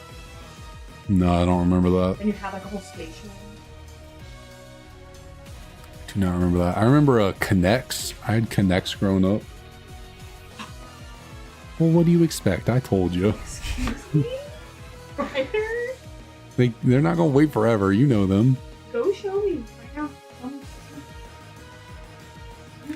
Sir? Well, I mean, Connects were just Legos in a different format. No, kinetic sand. I'm talking about Connects. Little building supply stuff, the little tubes and things. There's also Lincoln Logs. Had some Lincoln Logs. Actually, so funny story about Lincoln Logs. So this copy of Pokemon Ruby right here, this was my OG childhood copy that I got when Pokemon Ruby first came out. I had this game for the longest time, and then at some point, I don't remember when, after having it for a few years, it went missing. I had no clue where it went. It was like one of the few Pokemon games that I kept when, or actually, I think it was before then. It went missing. I never knew where it went. I was pretty upset about it. I was like, oh my God, I put so much time into playing that game, blah. And so my parents ended up buying me Pokemon Sapphire because they kind of felt bad because I was really upset because I lost Pokemon Ruby. And then I eventually did also get Emerald as well. Well, I don't know how many years this game was missing, but eventually I went into my closet. I'd probably stopped playing Pokemon by this point. Like, all the games that I'd kept, my Ruby, my Sapphire, or my Emerald, Sapphire, like, I probably hadn't touched them in years. It was during middle school, Call of Duty days. I wasn't really playing Pokemon at the time. I just happened to get my Lincoln Logs out of my closet. I hadn't touched the Lincoln Logs in even longer than the Pokemon games. I don't remember why I got them out. I just decided to. And dump out the bucket. What do you know is in there with the Lincoln Logs? My copy of Pokemon Ruby. So, went missing for a few years, but it did manage to get me a copy of Pokemon Sapphire out of it. I don't think I would have gotten Sapphire if I'd still had Ruby. I think my parents would have been like, oh, you don't need that. You already have Ruby, which, I mean, they also got me Emerald, so I don't know how I pulled that one off, but maybe they probably just didn't realize they're different games, but they're the same games, so they probably were just like, okay, you want this Pokemon game? Fine. But that is the reason why I have all 3 copies of Hoenn from my childhood, because I lost my Ruby and my parents said, okay, fine, you can get Sapphire too.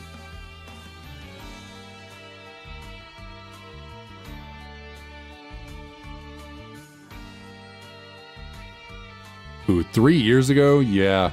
Even 3 years ago, you definitely still could have gotten a pretty penny for all those games.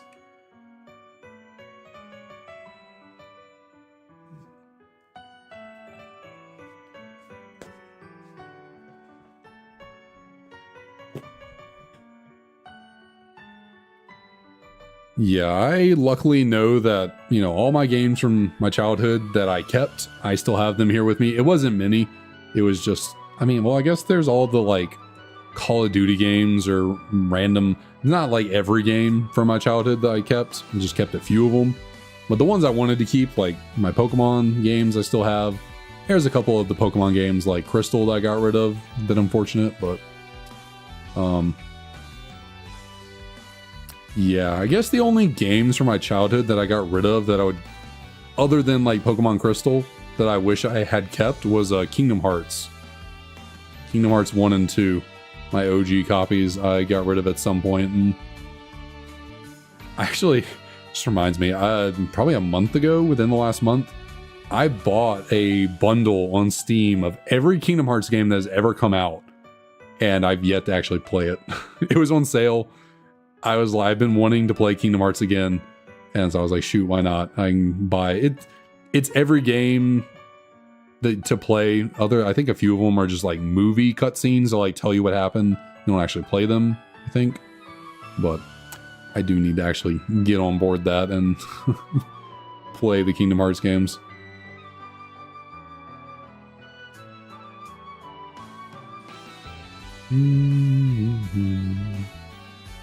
Casino, you mean Voltorb Flip? They got rid of the casinos, and we got good old Voltorb Flip and Heart Gold, Soul Silver.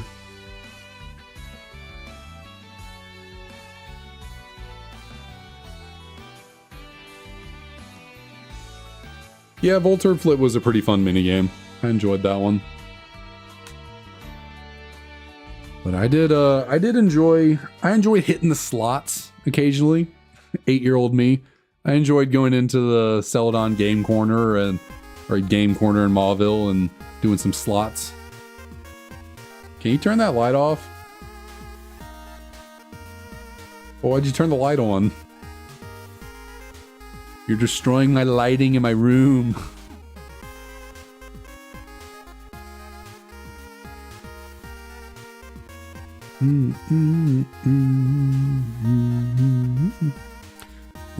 Luigi's Casino. I don't remember that. I don't remember Luigi having a casino. I know Luigi went to a haunted mansion, but one game seemingly lagging or something.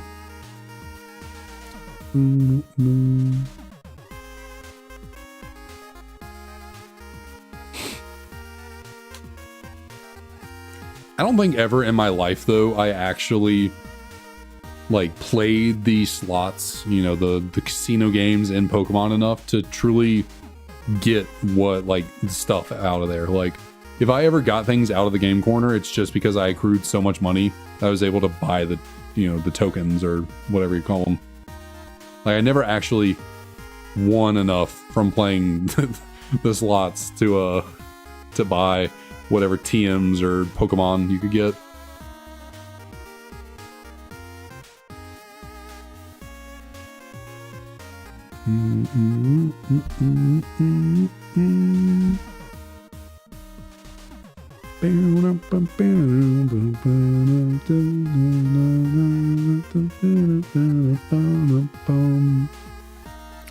How in the frickin'...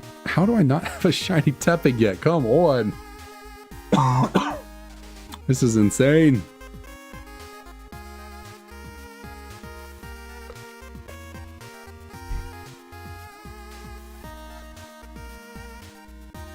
I do enjoy the occasional trip to the game store. I occasionally find stuff like this. Pokemon Fire Red.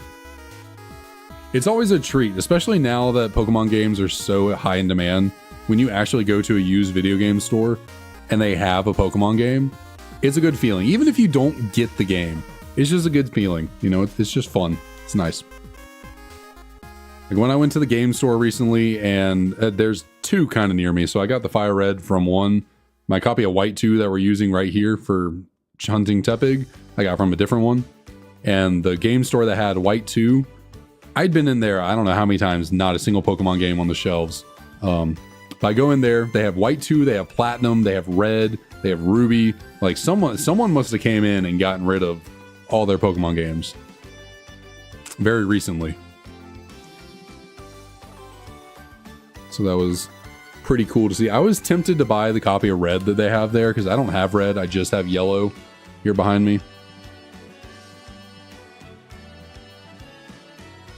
You know, one day I want to get Red and Blue just to complete the trio, but not for now. Not for now. Since you can't get shinies on them, not technically, they're lower on my priority list.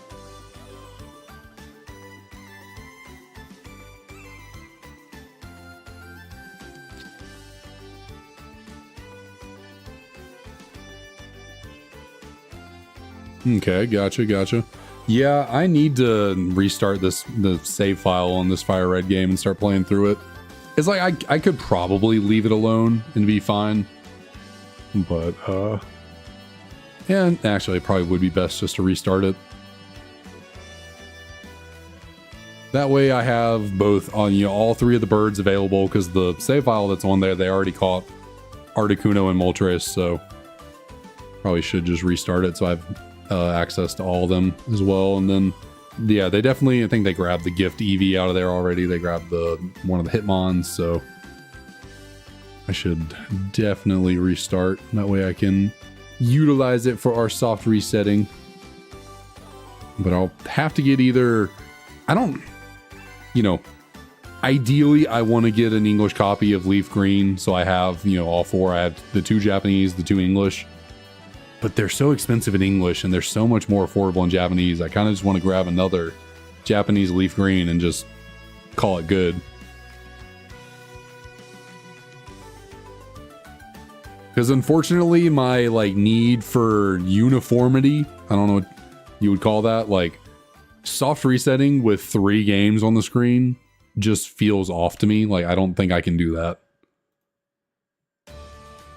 Like, I need 4 games going on at a time.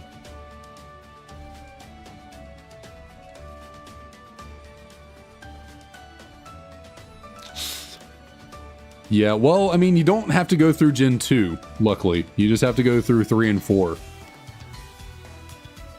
Because Generation 2 cannot trade up to Gen 3. Every Pokemon from Gens 1 and 2 are stuck in Generations 1 and 2.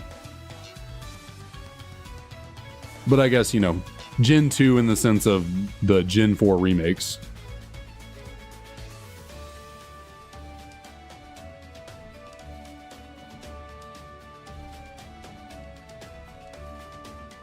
Yeah. Yeah, sorry. I got a little actually, I got a little too technical there, but yeah, I know what you mean.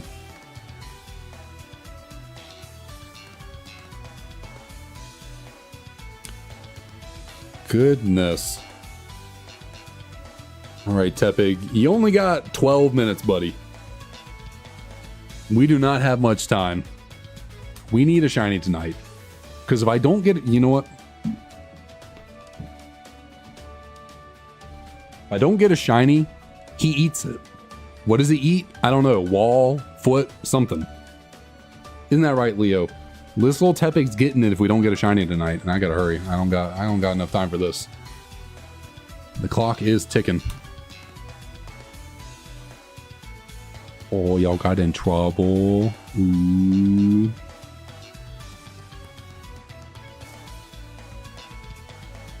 Yeah, Heart Gold, Soul Silver are fun games.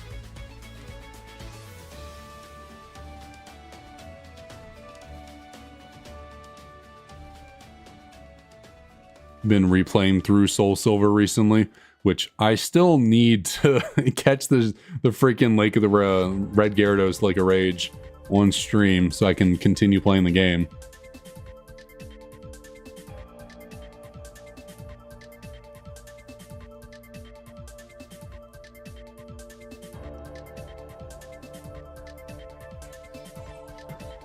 Oh my, why my glasses are bothering me so much right now.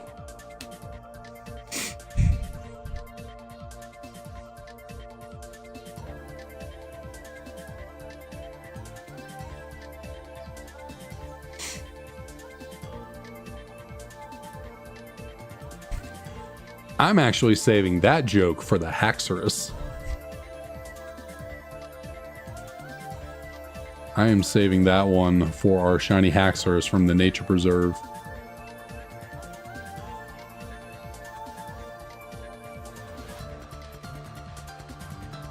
Red Gyarados, that one's too well known. There's probably still a large number of people that don't know about the shiny Haxorus from the Nature Preserve. Now granted, it's very obvious when you walk up to it that it's shiny because it is, you know, black in the overworld, but still. That's something I'm excited to do. Yeah, it's a free shiny, like it's nothing special, but I've never done it. I've never gotten that shiny Haxorus before.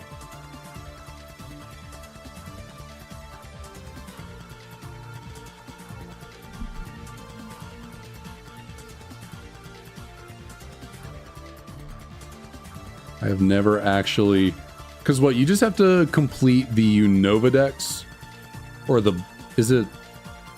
it's the Black 2 White 2 Unova Dex you have to complete, right, in order to get to the Nature Preserve. So we gotta do that eventually, then we can go on over there and get one of our 4 free, I think there's 4 total free shinies you can get for this Shiny Living Dex. There's obviously the Red Gyarados and Lake of Rage. There's the shiny Haxorus and Nature Preserve, and then Banga gives you a shiny Dratini and White 2 for beating him, and then a shiny Gibble and Black 2. I think those are the only free shinies that we can get.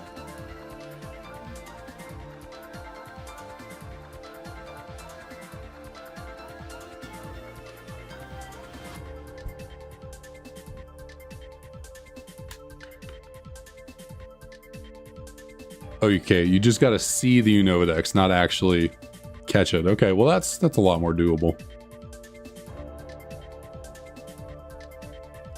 But we gotta keep faith, Fly. We gotta keep faith. Tepig will shine one day. When that day will be, who knows, but one day it will happen. And we'll finally be able to play the game.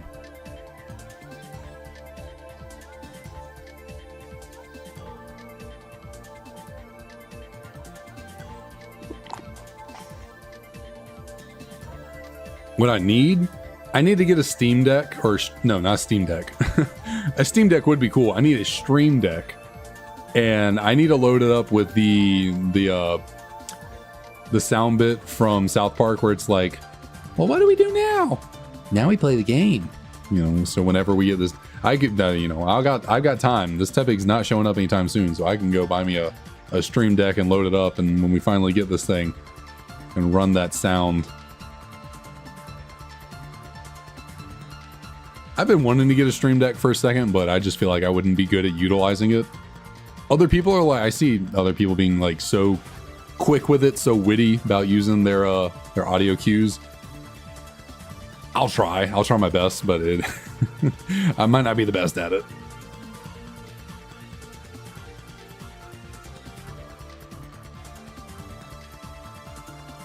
I'm honestly surprised with how many Pokemon games I've been playing through recently.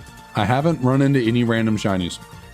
You know, I've been playing through Japanese copies of Fire Red Leaf Green, playing through, you know, Japanese English Platinum, and then Diamond and Pearl. I've been playing through a lot of Pokemon games.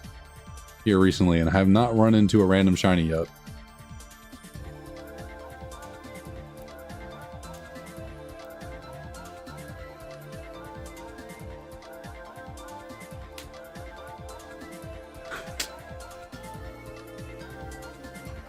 No, my rate of random shininess is about once every 5, no, maybe even more than that.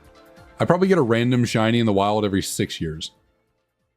The last time I got one was 2022, so we're not looking to be on pace to get another one until 2028, unfortunately.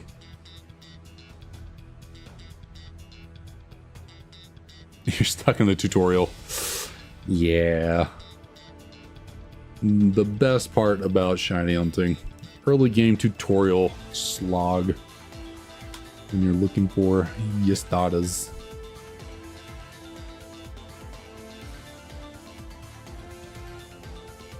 Let's Go. I haven't played Let's Go. Well, not much. I bought Let's Go Pikachu a while back, and Emily and I tried playing it together for I don't know, all of 10 minutes, and then I got bored because I was like, I don't really enjoy this. Pokemon Go was never really my thing. Like, I did it for a month. It was really fun for like a month in college, but I got bored of it real fast, and Let's Go Pikachu Eevee was just kind of, I guess it's fine.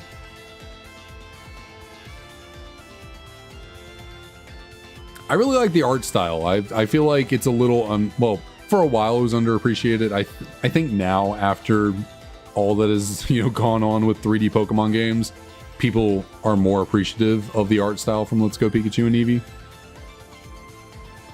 What's going on here?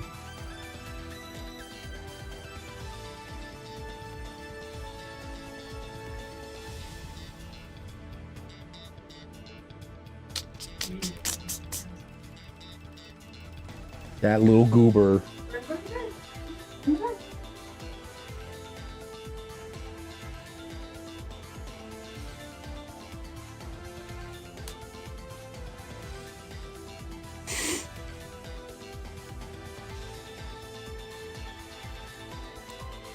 Yeah, Let's Go the Let's Go games seem fun. Yeah, especially for shiny hunting. I can't get myself to really get into the 3D games anymore. Just can't do it.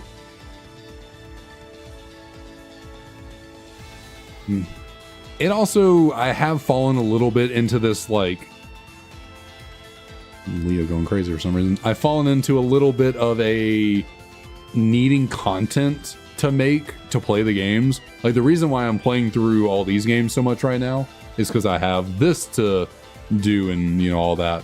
But, maybe if I found some content to make around the 3D Pokemon games, I would be more willing to play them, but we'll see. But Magical News Man, what up, what up? How's it going? And Tepig certainly needs to be right around the corner because we got about 4 minutes left. We got 4 minutes. Unless we can hit the like goal down here of 15 likes, we're only a few away. We can manage to snag that, then we'll go for another 15. But as it be right now, we're going to get about 12 more Tepigs, maybe. You're testing Masuda method with past powers. Let me know how it goes. If it goes well for you, I might need to implement that for what we got going on here.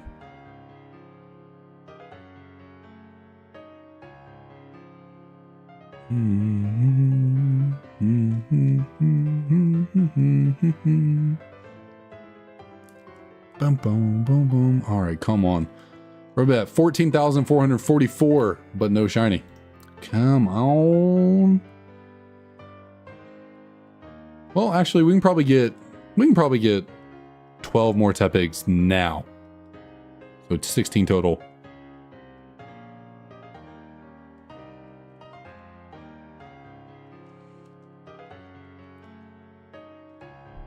I feel like I don't know why it feels really cool. Maybe it's because Emily and them left. I don't know. It feels like really quiet in here all of a sudden. Maybe I have a piano theme going on in the background. I don't know. I was just like sitting here. I'm like, I can really hear myself mashing the button all of a sudden.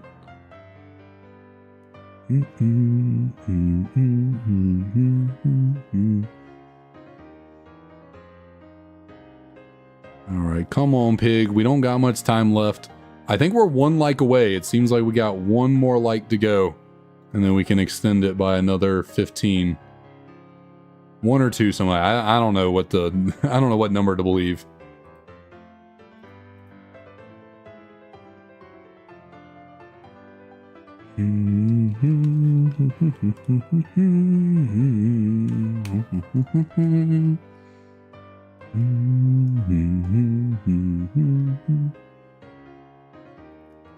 All right.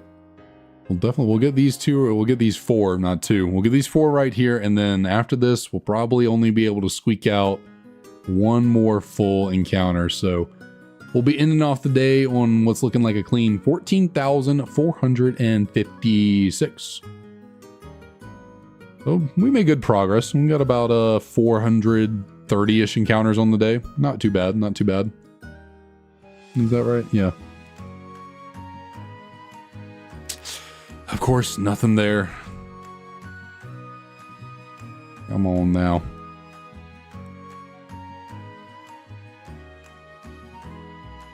But you know what? I can be nice here. I can be nice. I have a second YouTube account. There we go.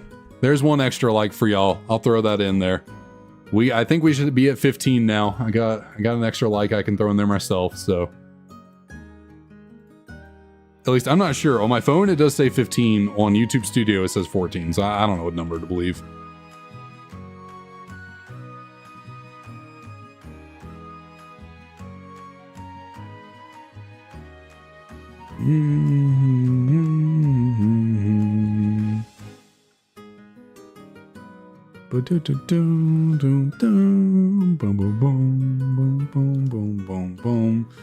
All right, come on. Let's not even have to extend it. Just give me a freaking shiny right here, right now. Come on. Let's just do it. Please. Why does this pig hate me? Okay. Reset going off. Add that right here. We'll add 15 more minutes. I'm a sucker for pain. That's a good song. That, how many different artists? There's a lot of people on that song. Sucker for Pain. I think it's got a little, like, Lil Wayne on it. That's the only person I can remember. It's a fun song, though. I haven't listened to it in a minute. I think it was what? It was in the the really bad Suicide Squad movie. Or they made it as promotional material? I don't know. I just remember when listening to it, it has like the Suicide Squad little emblem or whatever on it. Oh. You had the chance to change your looking. I'm in full on get Tepig at all costs mode. That is where I am right now.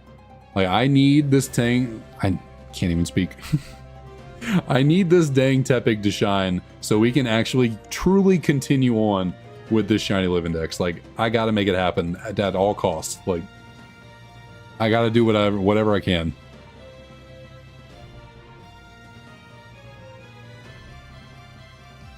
Because once we get this pig, we can actually start moving on to just fully fleshing out the Shiny Living Dex more. Like, yeah, I can get more shinies with the cute charm glitch and we can really start adding to our total. But I want to be able to, like, get farther into this game. I want to get the cute, or the shiny charm. I want to be able to Masuda method breed. Like, once we get all that down, we are good to start speeding this thing up.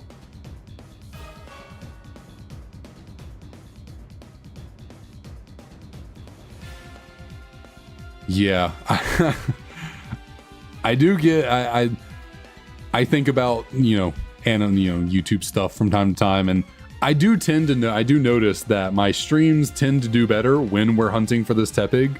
You know, the Tepig streams seem to be the most popular content we got going on.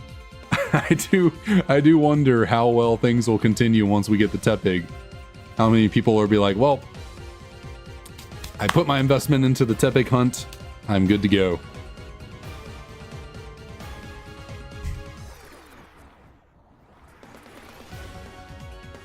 But we will get the shiny pig. Mark my words, we will make it happen. You hear me? Shine already. I'm tired of playing your games.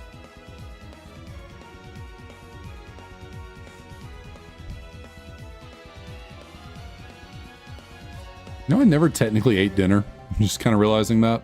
It's 10 o'clock at night. I'm not even really that hungry. I didn't even have a big lunch either. Like, I had some leftover Japanese food from last night. It wasn't even that much Japanese food. And then I went to the grocery store. I was intending, we have a grocery store near us that has like some little restaurants inside of it. I was intending to get just chicken tenders and fries with some sweet potatoes. Because, you know, they have that for fairly cheap there. It's only like $8-9 for 3 pretty big chicken tenders and like a side. A lot cheaper than like Zaxby's or anything nearby. But they didn't have it, so I got little like sausage dogs on pretzel buns. Really wasn't that much food, but for some reason I was just not that hungry. Had some had a protein bar, a yogurt, and some pretzel snacks. That was basically my dinner.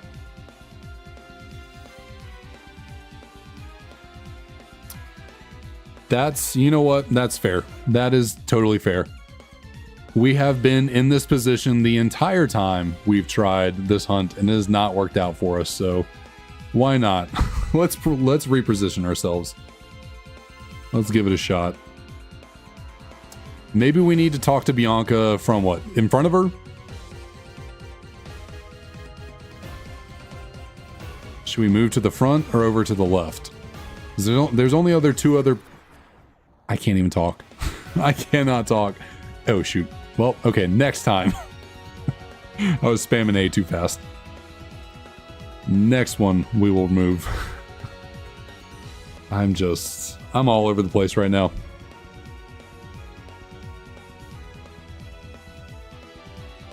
I'm just so desperately trying to get this thing before stream ends. I'm just spamming these buttons.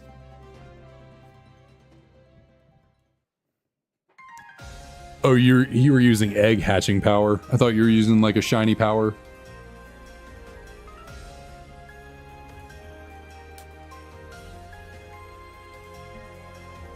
Okay. Get you reset. Now let's remember. Stand in front of Bianca in a different position. What do y'all think? Should we be like directly in front, or should we be like on the left, kind of behind her?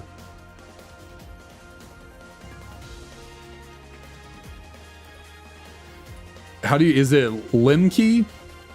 Limkey? You are absolutely right. You are 100% correct. The longer we go, the more likely we are to get a shiny. Also, welcome to the stream. I don't think I've seen you here before. Welcome, welcome. So yeah, we're going to start encountering Bianca from right here. Gonna resave or reconsidering this whole shiny hunt. Everything is new. Glad I was able to pull that off. I was a little worried. I was like, I don't know if I got this, but I'll give it a shot. Oh, you're using both. Using both powers at the same time.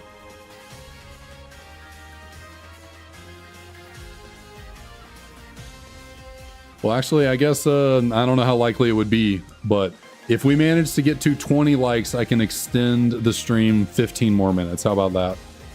We got to the 15 like goal, and we moved another 15 up. So how about we somehow get to 20 in the next 8 minutes? I'll go another 15 minutes. Throwing off the word minutes a lot around here at the moment. Yeah, I was really hoping that would work first shot.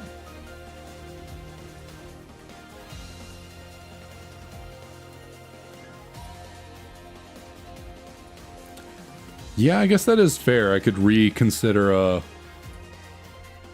didn't think about that, you know, actually moving around, how that could affect the RNG potentially. Rollover minutes from early 2000s. But someone said something, worst selling Pokemon games considered the best. Yeah, I think a lot of people from the early 2010s were smoking something, and they just missed out on absolute peak. Like, it's really a shame that these games are the worst selling Pokemon games like ever, and they're so damn good. because it just tells Game Freak that there's no reason for them to like make games like this anymore because they just didn't sell.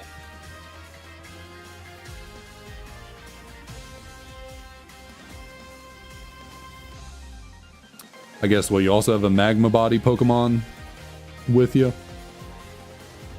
And then you got Hatch Power. What, are you hatching Dynamo?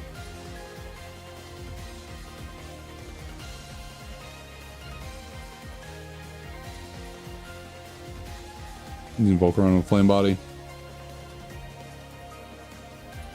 Masuda ends up being worse.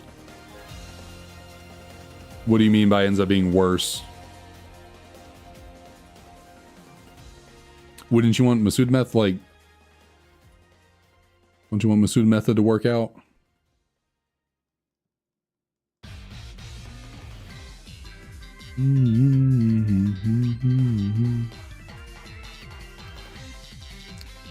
Alright, Tepig, it is coming down to the wire. Can you please, oh please, shine for me, my guy? We're gonna hit 14,500 encounters. Get close to 500 encounters on the day. And no frickin' shiny. You hope Masuda is not worth all the effort, because otherwise I'm fine. Okay, I gotcha. Well, I mean, personally, I hope Masuda Method is worth the effort, because I'm going to be doing a lot of Masuda Method hunting to fill out this Shiny Living Dex, like a lot of it.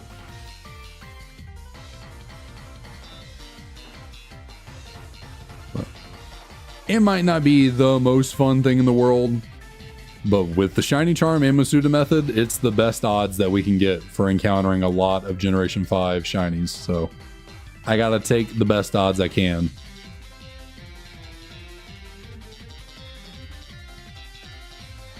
Won't be as much fun. Oh, the gambler's mindset. Like, yeah, I could do better than this, but will I have as much fun? No. It's like Pokemon cards and buying singles. It's like, yeah, I could buy singles. I could get the cards I want for a lot cheaper. But it's just so much more delicious to open the packs and gamble my money away.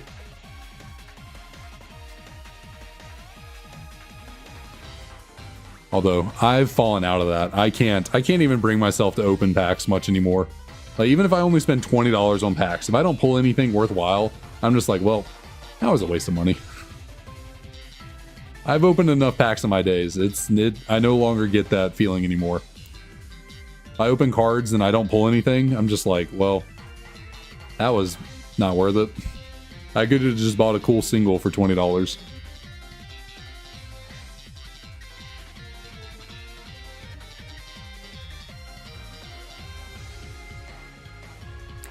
Like recently, I went to Target on my lunch break, and they just happened to have the new Prismatic Evolution set stocked up. I was really surprised to see that. I thought I'd never actually see that set in the wild. I bought one ETB, one little poster box, so just 12 total packs. It was like $75. Did I pull anything of note? Not at all. Nothing worth $75, even slightly. I pulled one EV related card, being an Espeon regular EX. It's cool. I like Espeon's my favorite EV evolution, my third favorite Pokemon, so like I was happy to pull that. Was it worth $75? No. You know, I got one Master Ball, which was a Slowking. And then I got a Suicune Pokeball reverse. They're fine enough cards, but were they worth my $75? No, they were not.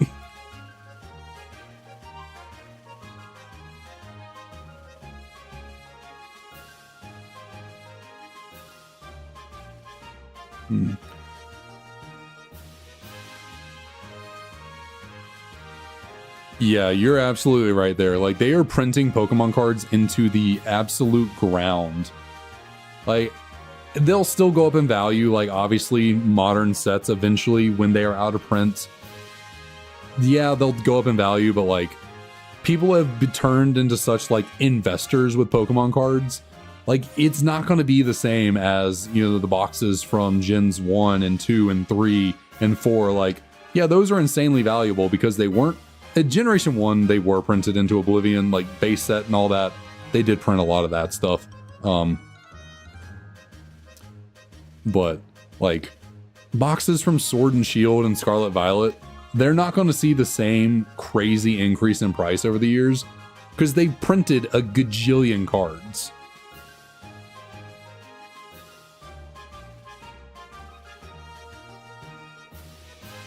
But hey, I mean, people are just crazy with their money. Like, I still do not understand how the Moonbryon, the Umbreon VMAX Alt Art from Evolving Skies, it just keeps going up in value.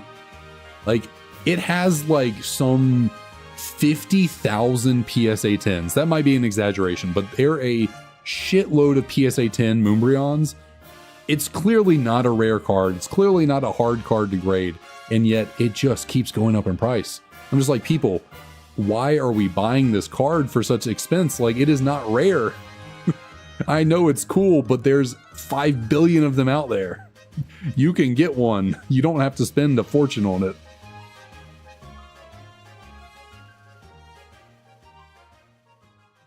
Like, when that card came out, it was like $180.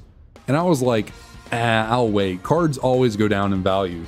I'll get it when it's like 120. Well, now it's a freaking like $600 card raw. And I'm just like, what the hell happened? This is insanity. Like, no other card. I mean, I guess there's some. Right now, cards are experiencing, you know, an influx in price, or influx, is that the right word? Increase, I should say. That's just, everyone's just going so crazy with cards right now. People, it happened in 2020 and 2021. People kind of lose their minds. They start spending more and more money on cards. And they'll go down eventually. Maybe not Moonbryon. I don't know. That thing might just go up forever.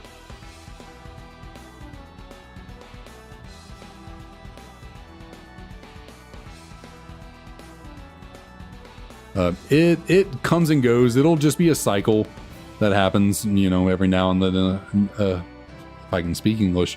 Every now and again, it'll just be a little cycle of Pokemon going crazy, people buying up stuff to invest and all that, and then it'll take a lull again. You know, I thought when things went crazy in 2020 and 2021 that like it would never be the same, and it isn't gone. It hasn't gone back to like pre-2020 really, but there was a little moment in time where things weren't absurdly terrible with Pokemon cards. You know, people will have their fun with the new Eevee set, and people go crazy for a while, and then the people who are only in it for the money or, you know, just temporary, they'll come and go, and then the people who really want to collect cards, they'll stay, and things will go down, prices will get better, stock will be more available. Like, it'll just be kind of cyclical, but that's just how it'll be.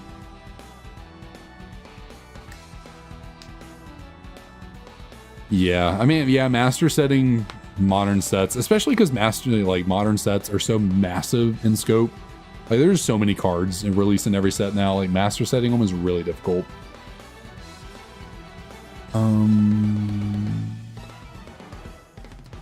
Yeah, Masuda's, which I think that's still like pretty crazy increase just for breeding with a Pokemon from a different region. So I guess what, should I do one more, even though the timer's up? Should I do one more encounter right here, see what we can get? Since I'm already here. Throw off 4 more Tepigs, see if we can make something happen at the final second.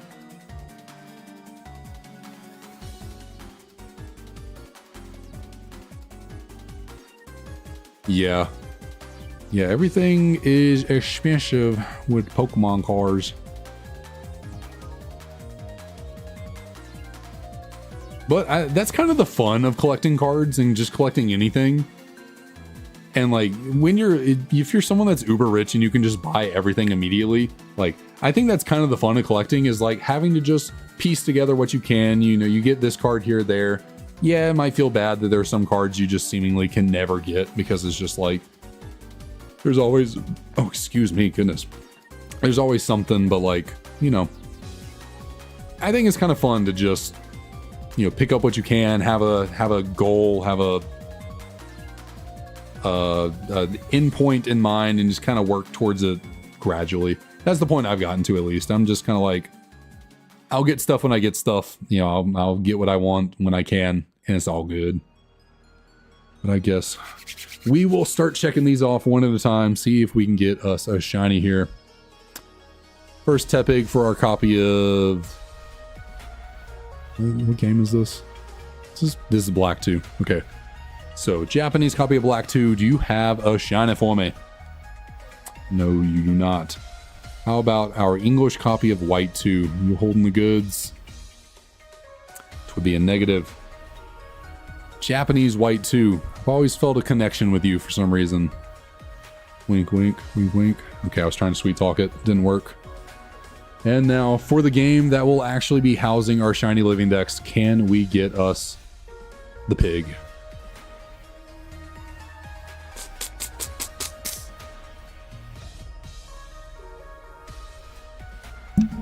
Oh, smack my mic.